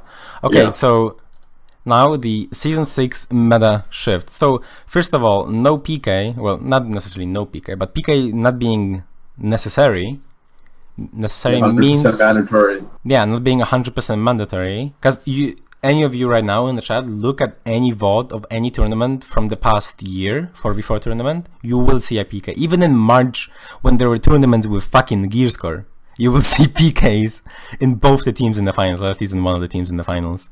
And since 4v4 has become big, there's always been PKs on the main teams. There's never not been PKs. So that's her not being necessary anymore is really good for the first of all for the health of the meta. It's going to be a lot more healthy without her needing to be there, and it's going to be a lot more choices. Because right now Shaman and PK seem pretty much needed. PK definitely, Shaman is still pretty needed, like 99%. But Shaman will still be very, very, very, very good, most likely on most teams. PK will still be good. I think she will still be like around low A tier in 4v4. She will still be definitely playable. So that will allow for a lot more compositions, because if you don't have a PK, then who do you have, right? Do you have a Zerker then? Or do you have, for example, an Orochi, which I think you would be... Even a Highlander. Yeah. Highlander, yeah, I was thinking Highlander as well. Or yeah, Orochi. Yeah. You could put a lot of new stuff in there. I think that is overlooked about the PK nerf is in 4v4, a PK nerf is a Shaman nerf. Yeah. Because part of the big strength of Shaman is how easy it is to gank with PK Shaman. It's brain dead. It's completely overpowered ganking with Shaman right now, and PK is a big part of it. So you make PK not required. Now, well, Shaman got nerfed too with a... Yeah, it's just like a indirect nerf to Shaman. Yeah, but on the other hand, it is still very, very easy to gank with other characters as well. Shaman with him. Obviously, it's more difficult. Yeah. When you see like a PK and Shaman, you run away. But if you see Shaman and someone else, you're like, oh, I can stall for maybe a little bit longer. So I run away. I run away. If I see a Shaman, I run away. Even if it's one Shaman. I'm like, there's no way Shaman's by himself. There must be someone. I mean, it's gotten to the point where like, if someone says, okay, I'm 1v1 in Shaman here, I'll call it, okay, somebody go help him. He's about to die. Like, if you're in a 1v1 against the Shaman, you know a teammate's coming soon. Yeah, so... that not being as big of a thing, it's going to be really cool. So now PK, most likely low A tier, that's my prediction. But she will still have very, very strong feats. So maybe even mid A tier at best. I think PK right now PK is an everything carry. She's just broken. She does everything too well. I think after these nerfs come in, she'll kind of have a Lawbringer role, right? Where Lawbringer in 4v4, he's crowd control and he's late game carry with all of his bombs. Yeah. PK, even though now she doesn't do much damage, if she has Sharpened Blade and Fear itself, she's still doing your entire health. Yeah. She's still a late game carry. Yeah. And she still has Fiat Lux. Like, she still has really, really good feats. Yeah. She'll still have, like, once you get Fiat Lux, like, some out of some pressure. Yeah, of course, she has really good stamina pressure. She will, and like she's still gonna be really good at peeling and helping teammates. Nothing about her recovery. Yeah, nothing about her recovery was changed. Damage of the lunge is still high. She's still gonna have that good disable in her lunge attack. It just doesn't still have as much damage. Zone in 1vx. So yeah, she will not be bad. She's just gonna be more boring, but she will not be bad. Now about Orochi, I think he's most likely going to be high A, and that's because, well, first of all, his 1v1 is going to be really good, but I don't know how good he will be at killing people quickly in 1v1, but that's going to be a big thing. I think his 1v1, a decent, at least, factor of why he's going to be good. Because first, also, no unblockable means it's lower revenge gain for the opponent, but he's going to be a really good 1v1. I think he's going to be not like Nobushi or PK pre-nerf, pre-rework, sorry, level of team fight potential, but I think he will still be really good in team fights because of his target swap with Riptide. His dodge attack is a light. It's not all that great, but it does have the undodgeable property. He has super good feats. Like right now, you don't think of Ki as a good feat because it's on trash characters, or like Shinobi isn't trash, but still. Is it? Wait, is it not Shinobi? Is Ki on Shinobi? Yeah, it is. Okay. Yes. Okay. So I only went half retarded there. And you don't think of it as a really good feat, but it's super strong. It's instant out of stamina, and it's been buffed recently with all the other stamina draining feats where it takes longer to take your stamina back. So the moment Orochi gets Ki, which is tier 1 feat, you suddenly become so difficult to gank.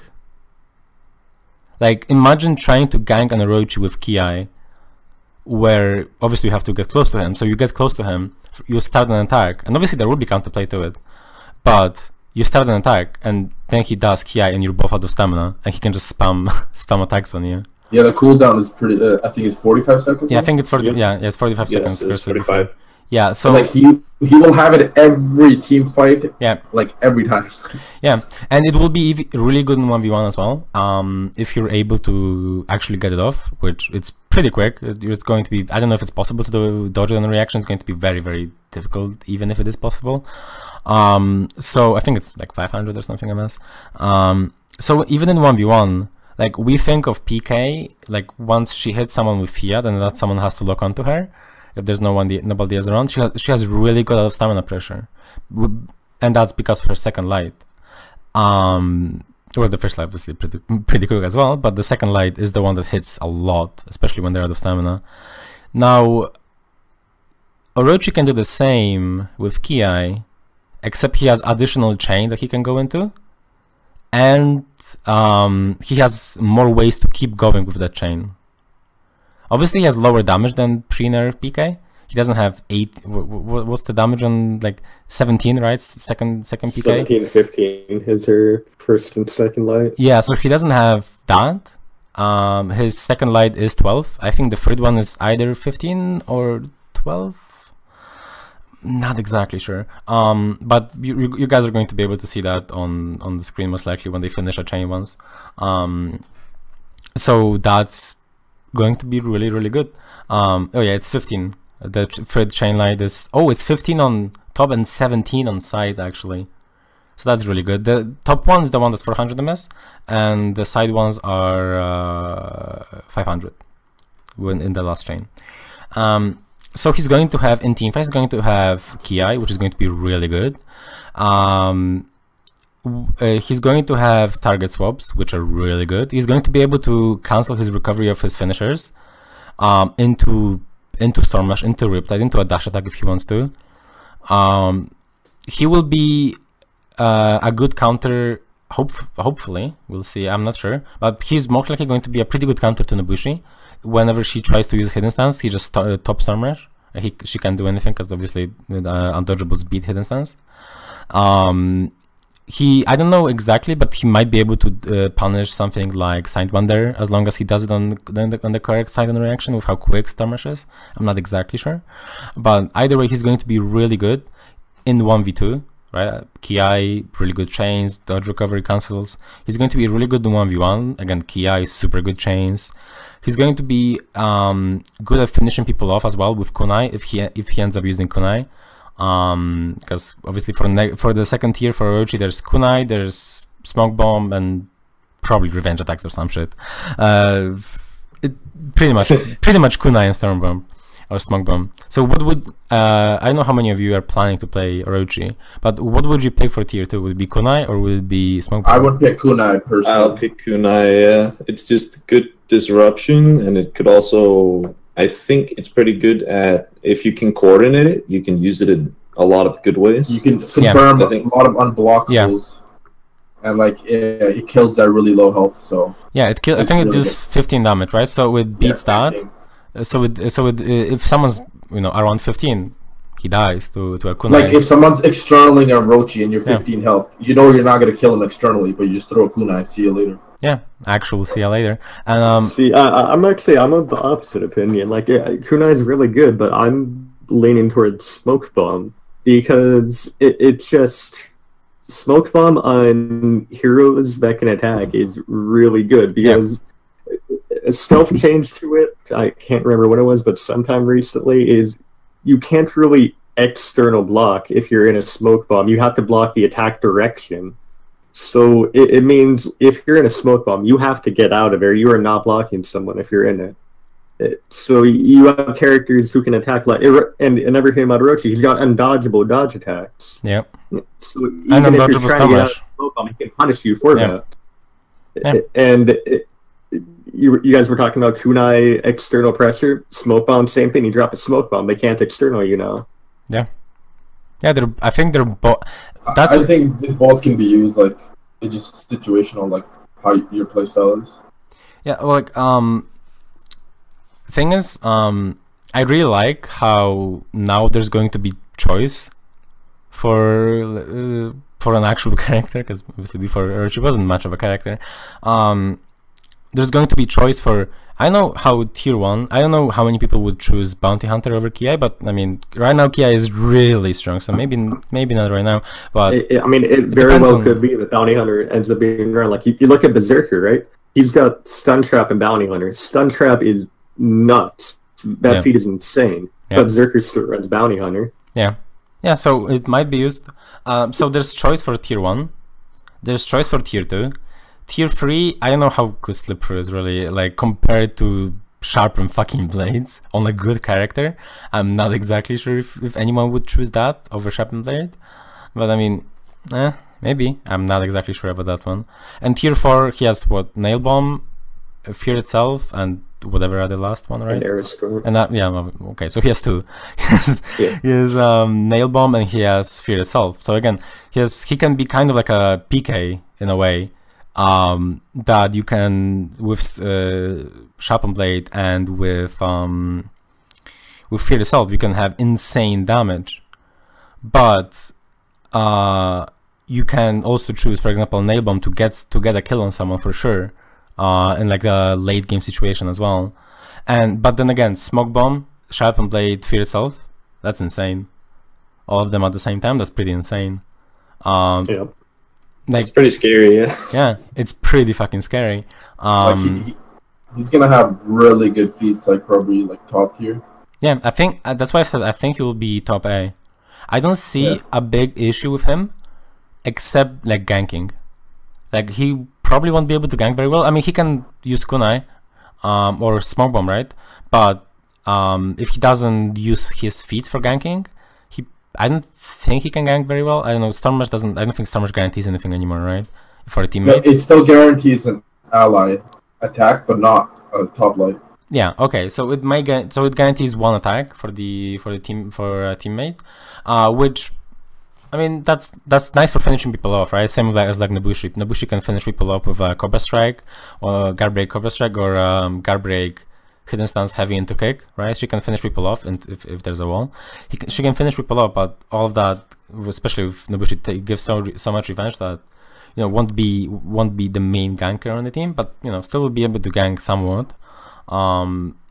So I don't really see a weakness in Orochi, except the spot on teams that Orochi would feel, it doesn't matter that he can't gank. Like, most likely he would be replacing a PK. PK can't gank. She's just a gank enabler. Orochi would be the same thing. Orochi's gonna, guard break for his shaman or for his lawburner or whatever. Yeah.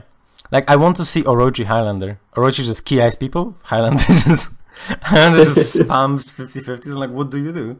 Like, I'm really excited for Season 6 when it comes to the competitive meta, like team comps, all of that, where with Highlander like kind of coming in slowly, Orochi coming in definitely, with PK still somewhere definitely.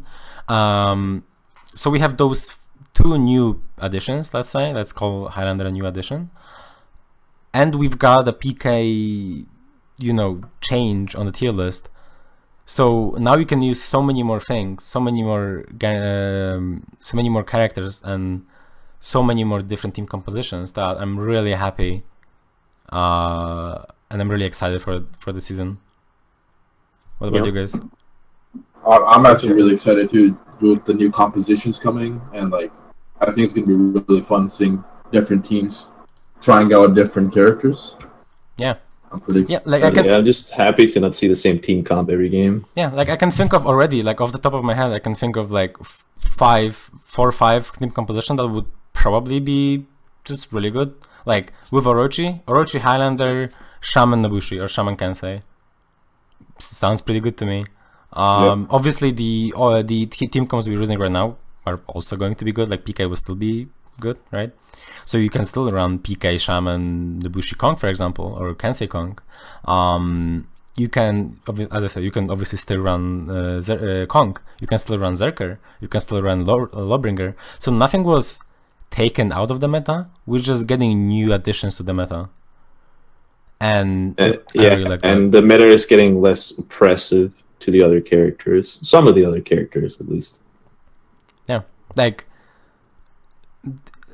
I think this is the first time in For Honor's history we've got so many A-tier characters. Exactly. We've got so many A-tier characters now that you may start thinking, oh, maybe they're not A-tier actually, despite in the past being A-tier and no changes being made to them because everyone else is now so much better. Maybe they're B-tier, someone like a low A-tier character, right? Where there's so much more choice now and so many more characters, and with PK being nerfed, you lose one S-tier character. So you maybe have, I don't know if Shaman will end up being S-tier still, maybe top A. You have Kong, but I don't know if Kong is S-tier in Dominion. He's definitely around there, but if he's either S or like top of A. So we've got like 8, 9 characters that are A-tier. That's really good. Yeah, considering there's only 18 heroes in the game right now, it's half of them. Yeah. Yep. Now you can play so many different team compositions, and on top of that, B tier isn't really bad. Like you can run like a Shinobi, definitely. Like a Gladiator, you can also kind of run. Yeah, kind of. So there, even within B tier, if you have a player who's really good at a certain character but can't play any other, you can still play that character. Like Fila in the past, the player who's playing Shaman now on Skeptic's team in 4v4, he was playing Shinobi in 4v4 tournaments and he was doing really well. Still as a Shinobi. I hate Shinobi. Yeah, I hate Shinobi as well. I play Raider, and if I go into Revenge and I press any button, I get range GB every time. Like I can go everyone. Combo. Yeah, I can go into my comboed Raider zone, and I'm in Revenge, and I just get range GB'd out of it. Yeah, everyone I cannot press buttons. Yeah, it's really fun. Yeah. Okay. So just to summarize now, Orochi. Unless you guys have anything to add, Orochi. To me, top A tier. I will definitely be playing him. Do you guys also agree with top A tier or?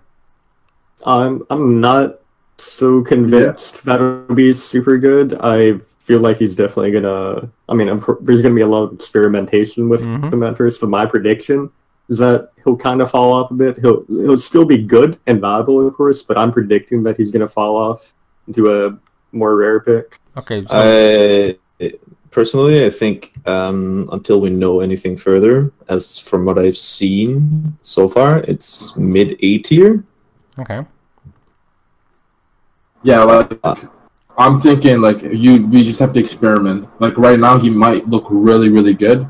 It's just we're not used to the new animations, the new speed of attacks. Yeah. So they're gonna hit us in the first few weeks, but once we start getting used to it, like it might change. Yeah, I think my main hesitation with him is his damage. Everything he does is very low damage, and while he's got a decent chance of hitting it, in 4v4 often you don't have very many chances to safely attack. So if you got one hero that takes the chance to attack and does 30, and another one that takes the chance to attack and does 15, then like he's not racking up a bunch of damage on people. And if he doesn't get his feats going, but I think he's going to really struggle. Okay. Well, my counter argument to at least the last point, which I mean, I agree with everything. Like, he does have low damage. His lights do like 12 into 15 or 17 was the last chain. His heavies do like 30, 35, something like that, which is standard heavy damage. His Stormers does 17, which is also pretty low, but maybe you can guarantee a heavy for a teammate.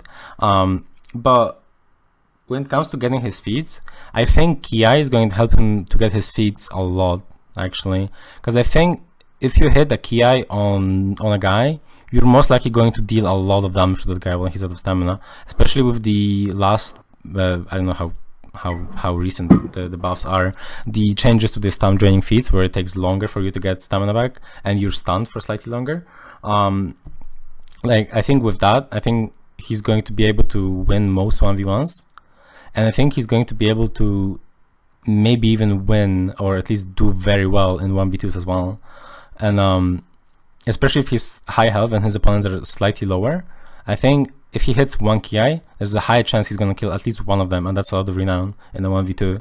So I hope that that won't become as much of an issue for him, like not getting feats. But of course, very well possible that you may be completely right about that, and he may, you know, fall off to, for example, low A or something like that. But either way, low A, high A, all of that is viable. Yeah, no matter what, he's going to be viable. Yeah. Okay, so I think this is going to be that for season 6. Unless again you guys have anything to add. Okay. No. All right. So then the last thing we're going to be doing today is going to be the Q&A. Now, Reptil, how many questions do you have? Are they good questions? Well, some of them are less good than others, but there's definitely enough questions to fill out the time. Probably more than that, actually. We'll probably have to stop like mid questions. That's fine. All right. So, but I'll keep them for next time, though. Right. So, in case, give us the first one. All right. To not be unfair to anyone, I'm gonna go through them in chronological order that I got them. So the first question is, how's PK composition in 2v2 if Revenge is available? A lot worse, but... Yeah, Conk falls off in Revenge on 2v2, he becomes not a meta pick. Yeah. Yeah. And then his follow-up question to that as well, which you might as well talk about as well, is, and why remove Revenge in 2v2 tourneys? Okay, so if you watched the 2v2 tournament, you would see that... you know, although 2v2 can be fun and everything, still not as good competitively as 4v4. There's a lot of times in 2v2 where nobody is doing anything. Yeah, a lot of staring happens.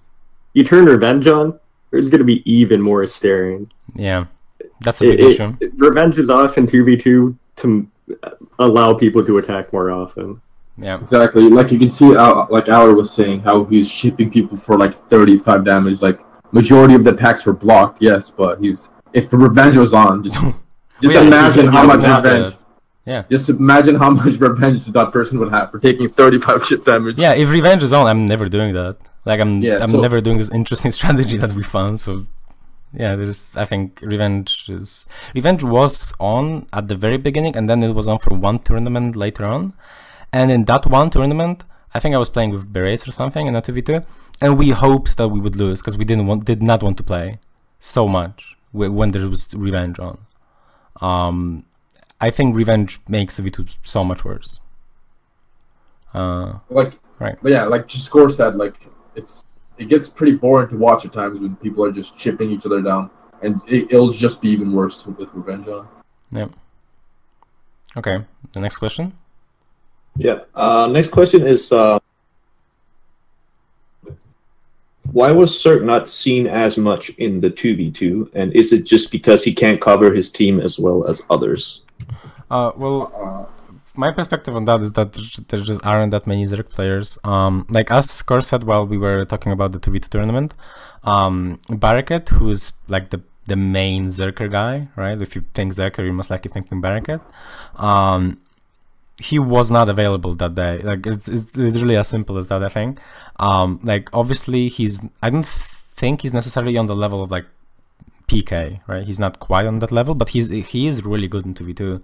It's just that, again, the one really good Zerker player who was playing that character in 2v2 just was not available.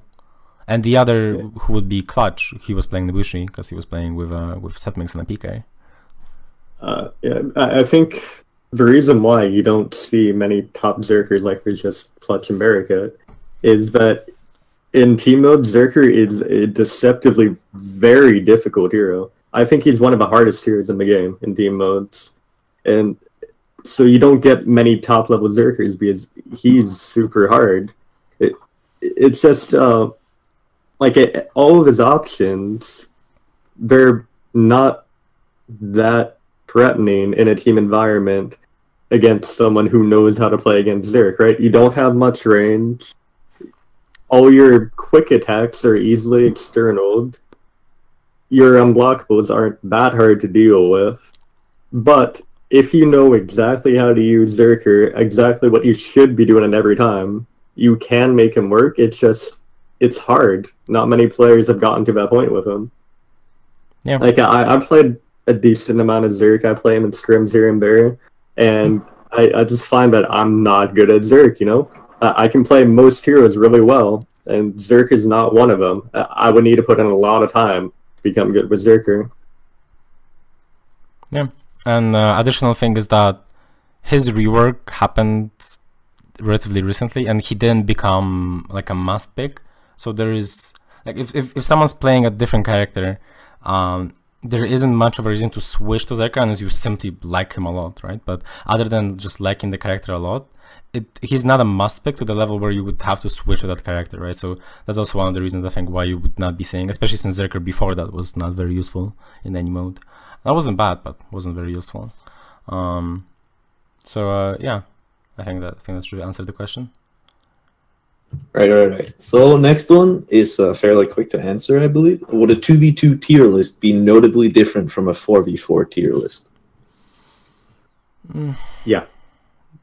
A decent amount. Yeah, but not... So, basically, if you remove every part of a 4v4 tier list that isn't in 2v2, you know, you remove Shaman. Stuff about ganking, you remove stuff about feats, what you're left with is the strong team fighters, you know. PK's up there for being a strong team fighter. Same with Kensei, same with Nobushi. Yeah. So it would be quite different, yeah, but at the same time not. Yeah, it would be like the same characters you're saying, it's just that fewer of them. Like Shaman would not be there. Yeah, you won't see Shaman at all. Yeah, you won't see Lawbringer, you won't see Raider. What other character? Like Zerker you will see, but not as much as, you know, you maybe could. Yeah, I mean, you still see Kong. Kong is really good. So yeah, you won't see those characters that rely on something other than team fights, or have just like something else. Like Shaman is good, but not at team fights, right? She's not very good at team fights, so she's not very good at 2v2. So yeah, like ganking is a nice part of 2v2, but it's not the most important. Like PK and Nobushi is a really good 2v2 composition, and with revenge they can't gank. Without revenge they can. So it's like, it's slightly less important to be specialized in ganking in 2v2 when there's no revenge, because pretty much all heroes can gank in some way, even if it's slow. So yeah, I think that should be that. All right. So let's read it in the next one. What do you think is the best way for feats to be balanced? Oh, that's a big one.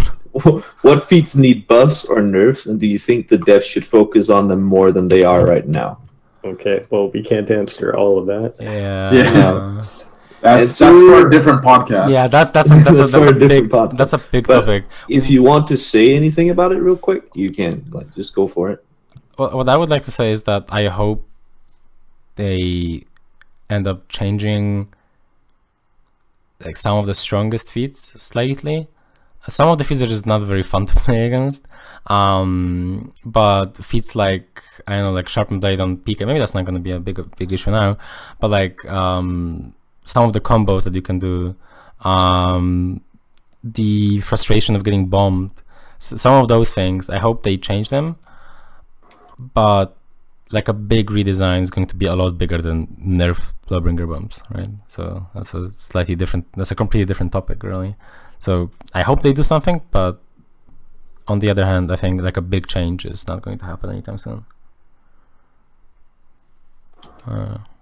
Right. Yeah. So I think this one is mostly directed towards Alernakin. Oof. I've Why been did you picking up cheat? Nobushi a bit lately and find her really fun. I'd like to know if there are any particular useful general to advanced tips you could give me to improve my play on her. Since I don't see 1v1 as a game mode, I assume I'm going to be talking about 4v4 and 2v2, I guess, but 4v4 mostly. In which case, like knowing when and how to cancel recoveries is very important.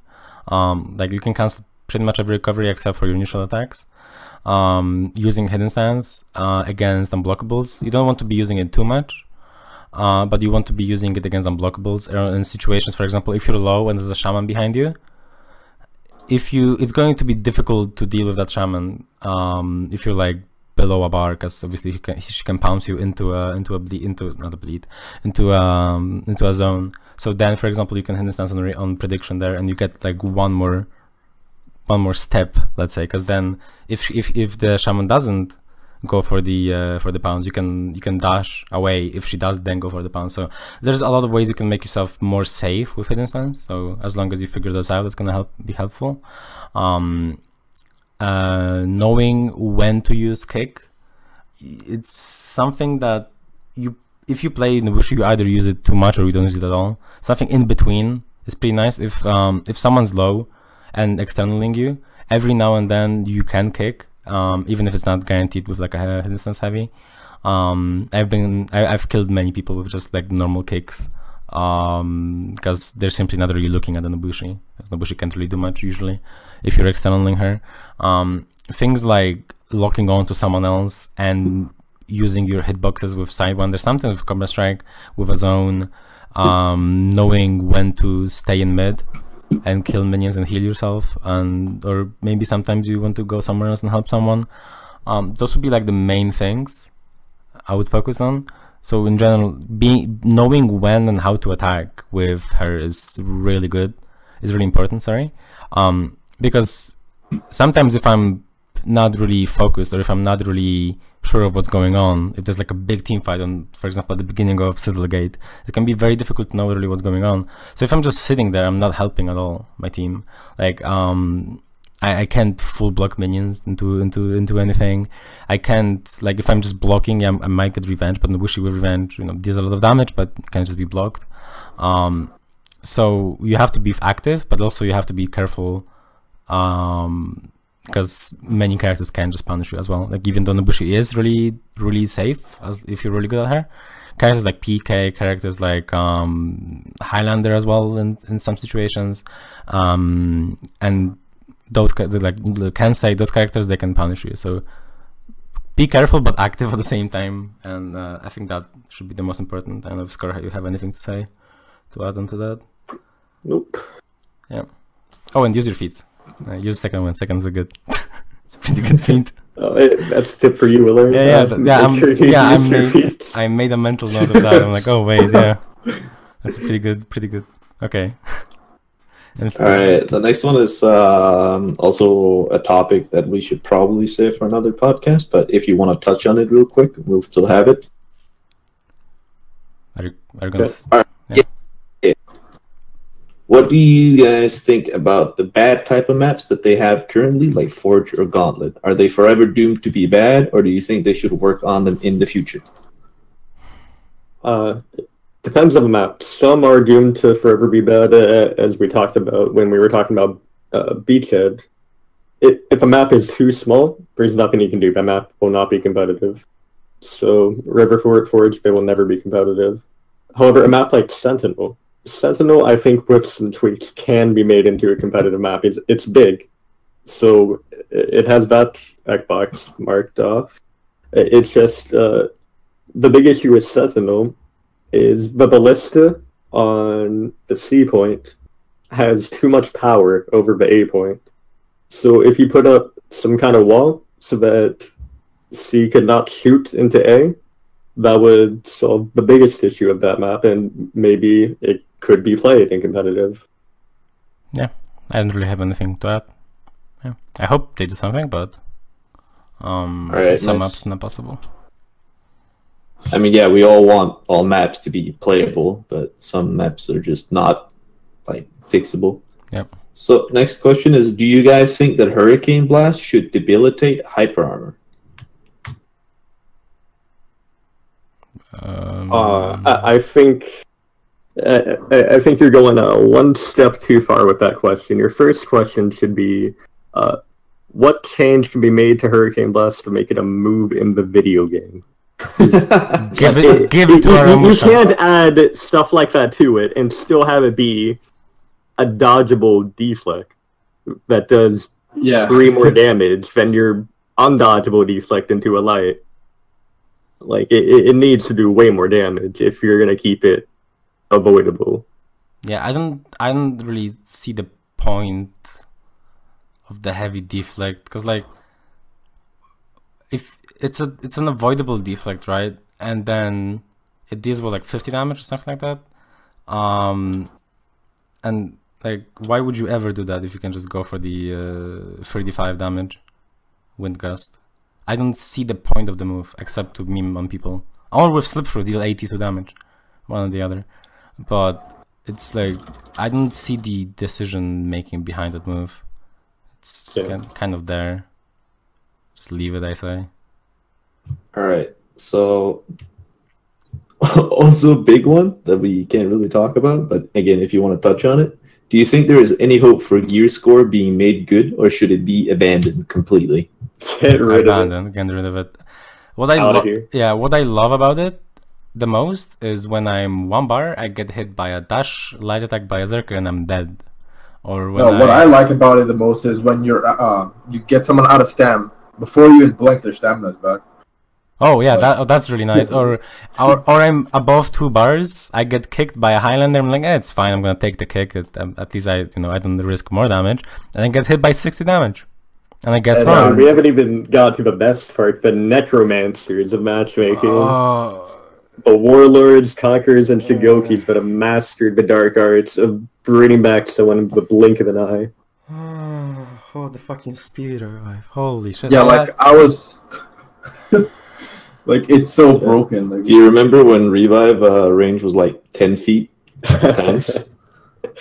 Oh god, I don't want to remember. That was such a random change. No one told anyone about the change. Just randomly, hey guys, you can revive from the other map. Like, holy shit. I remember I would use like barricades, like just to revive people. I would go on the other side and just fucking why not? Yeah. Like there's no way they could stop me. I hate this game. But yeah, the issue with gear is just, you guess, it's changing numbers in the game that shouldn't be changed. Something hits you, you should know how much damage it does.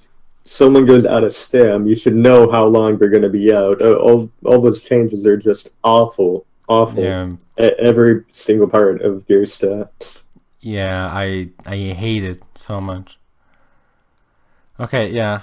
Any other question? Yes. Is Cogs good solely because of full block in mid, or is there more? I guess is the question that he's only good in 4v4 because of full block, or it's 4v4, and I think Bonefat was the guy that asked this question. But my question is, my question is whether this means that is he only good in mid because of his full block? Because that's a completely different question. Is he really good in 4v4 only? No, the way he phrased the question is Conk only good because he can full block minions. Okay, no. Like, that's actually a really small part of him. It's not my favorite part of just watching 4v4 is when 2 Kongs are next to each other and just sitting in full block. And I think that happened in scrims a couple days ago, Skorbrand, to you. Like, I think we were playing at Treejack or someone, you're just both sitting there in full block, and one minion hits one guy, boom, shit, just out of range. And then the other minion hits the other guy, boom, just in range. Big outplay. It's really weird. But that's not the reason he's good. No, his feats that are insane. His defensive parry options are one of the main things he's really good at. His zone attack. Yeah, his defensive mechanics, he's difficult to gank thanks to those. Like it's difficult to kill him off. His feats are insane. Like Yeah, with Shield Basher, like he gets pretty fucking insane. yeah, his running bash is still really good. Punch through. Punch through exists for some reason. So yeah, there's that. Like his feats are really good. Everything about him is pretty good. Yeah, it's just that he can't really 1v1 very well, I think, before he has his feats. Cause Yeah, All right, he needs to power farm before he can 1v1. Quick question from the chat, just because it's a yes or no question. Is Cirque better than Conk? No, No. I don't think so. Good. They're different roles, but I think either way they're not exactly. Yeah. So this question is from Mr. White Wolf, new and up and coming talent. Oof. We were talking about chip damage in 2's tourney. So he asked, what do you think about increasing chip damage a bit more? I think it's fine. Let's do this right now. I wouldn't. Yeah, I think it's fun right now. I wouldn't mind like 7% more to have a 25%. Like it's a weird number, 18. But either way, I think it's fine as it is right now.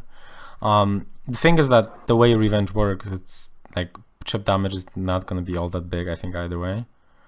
But I mean, making it 25%, maybe that would help 1v1 slightly. I'm not sure. I'm not sure about that one.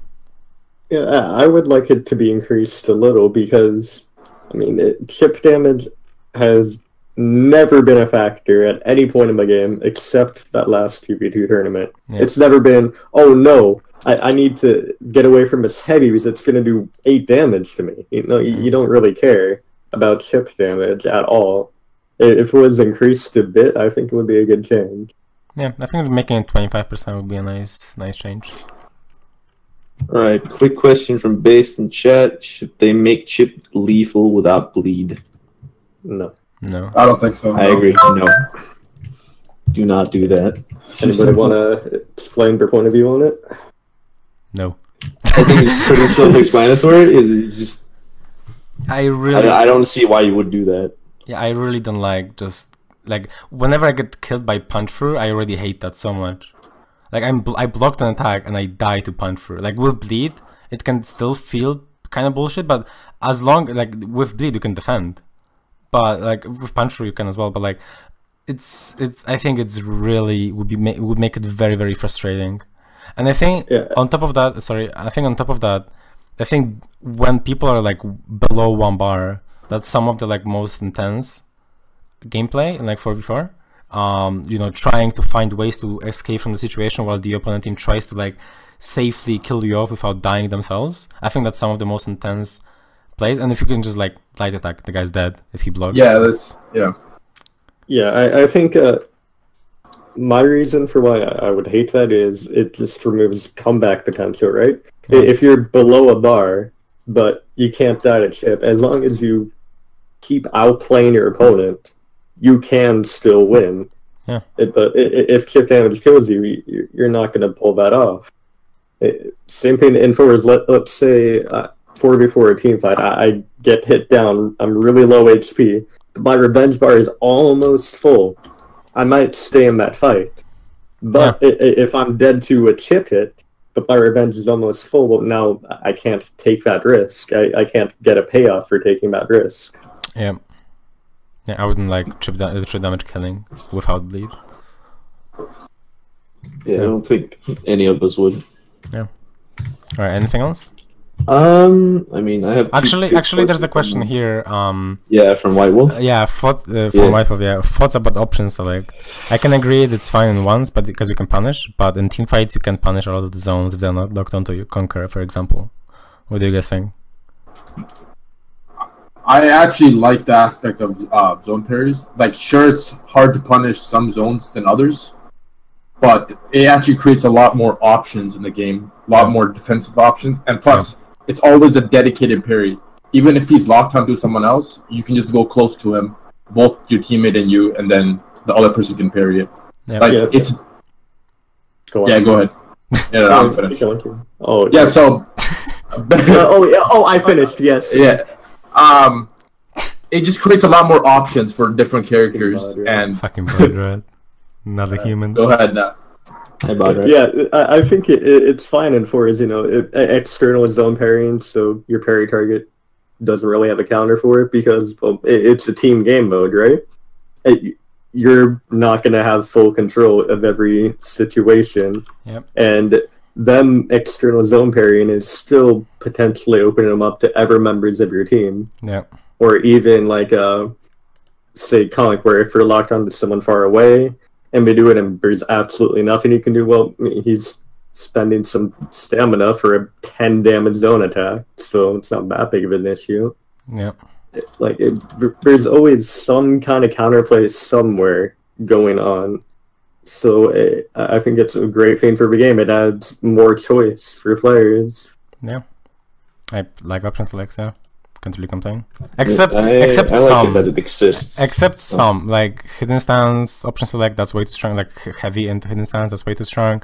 Like Glads is pretty cancer, although there are ways to play around that one.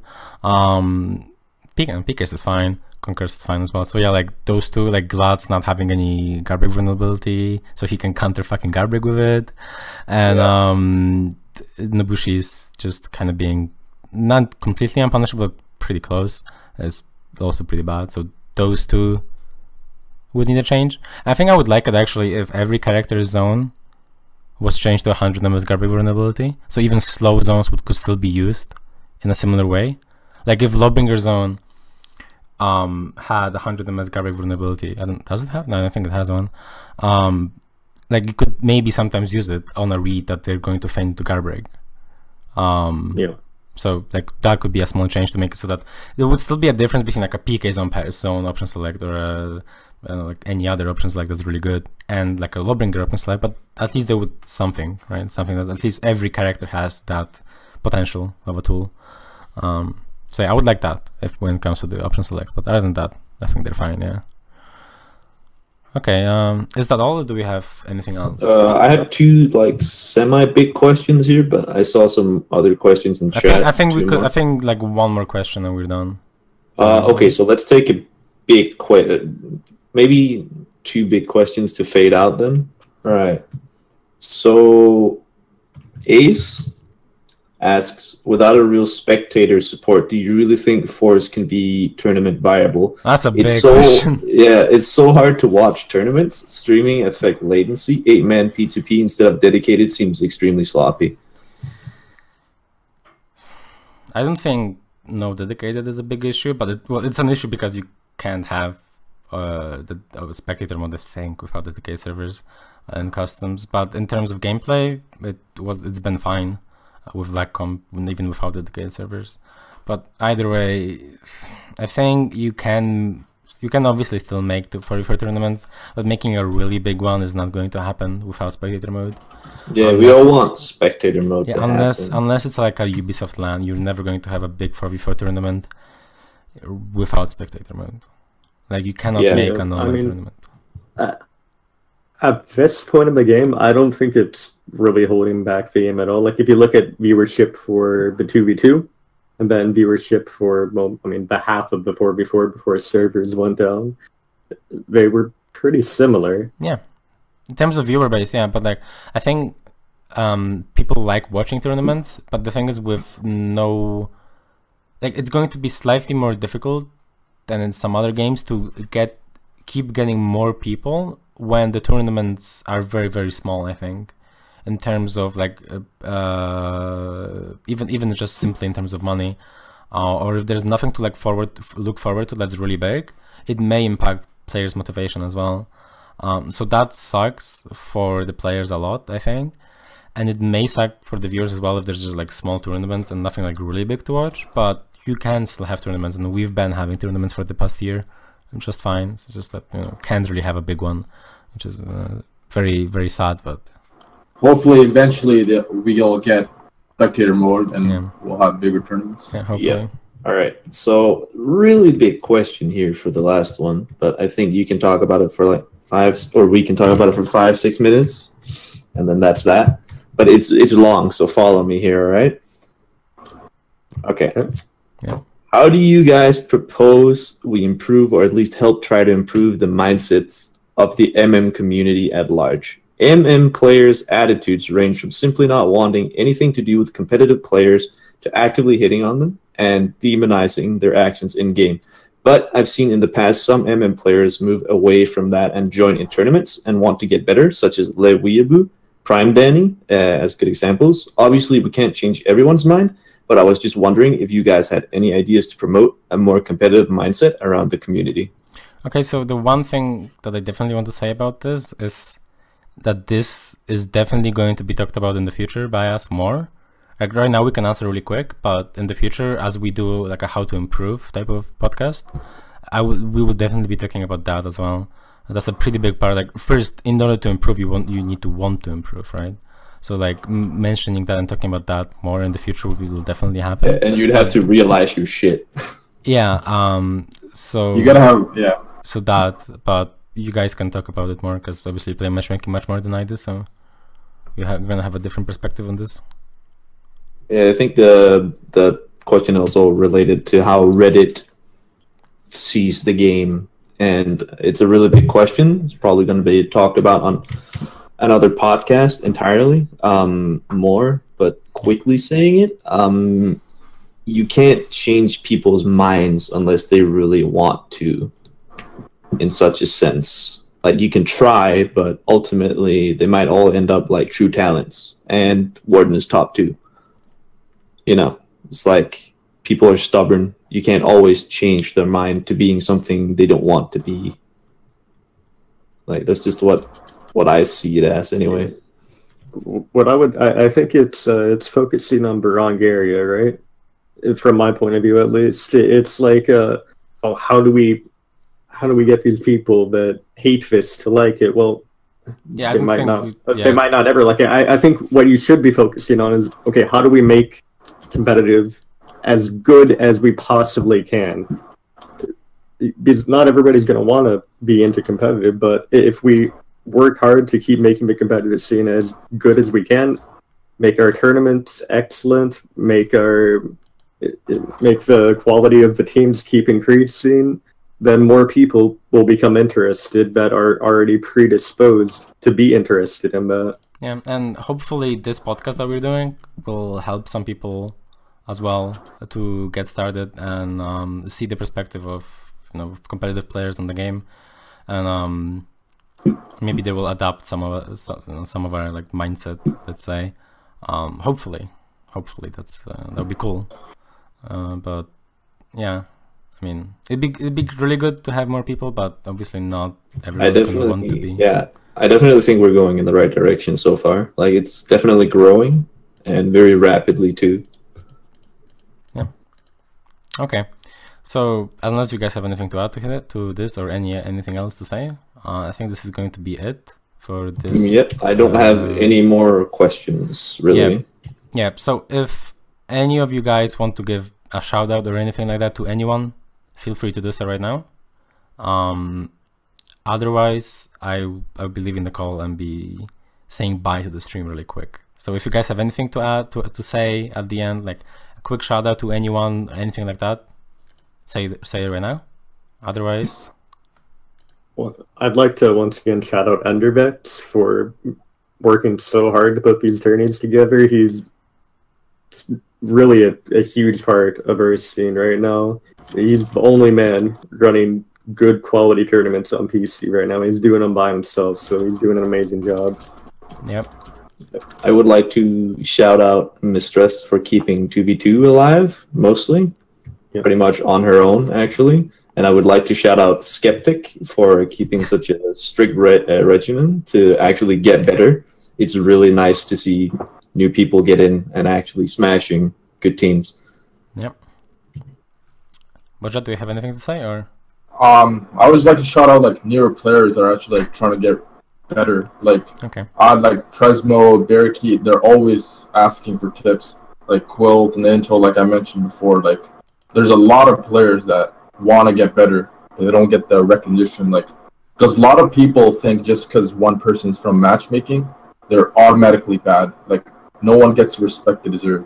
So I just want to thank everyone that joins tournaments, and please continue to join tournaments. Okay, Yeah, great. Now I'll leave the call and say bye to the stream. But I don't know. Thanks, guys, for being on the podcast. I hope people enjoyed it. Thank you. I hope people liked it. Otherwise, I will have wasted many nights. Hope people liked it. Yeah, I'm gonna leave the call now. So see you guys. See. All right. So yeah, this is gonna be it for today. Again, I hope you guys enjoyed it. You can give me some feedback on either here on Twitch, on Reddit. No, maybe not Reddit. Please not on Reddit. You can do it on Discord, on Twitter. Right? You can see everything. Every link is in the description here. I'll be uploading this to my YouTube channel, and I'm pretty the work just done. We will make sure that there's a community corner next time. We went a little bit longer than we were supposed to, so sorry for that, but also not sorry. I think it was a good talk. So yeah, guys, if you liked it, hope you end up following. If you want to give me money, please give me money. I would like money. Thanks guys for watching, and if you have any feedback, any type of thing you would like to say, just let me know on any site that I'm on, and I'll respond. So yeah, thanks for watching, and now should be it. I'm gonna be hosting someone in a bit, but right now I'm just going to be going to the outro screen, and that will be it for today. Thank you for today. This song was created for a special role in the For Glory Discord. It's a meme not to be taken serious. I'm not trying my best to sing at this best, okay? Okay, let's go, boys. You change your fashion.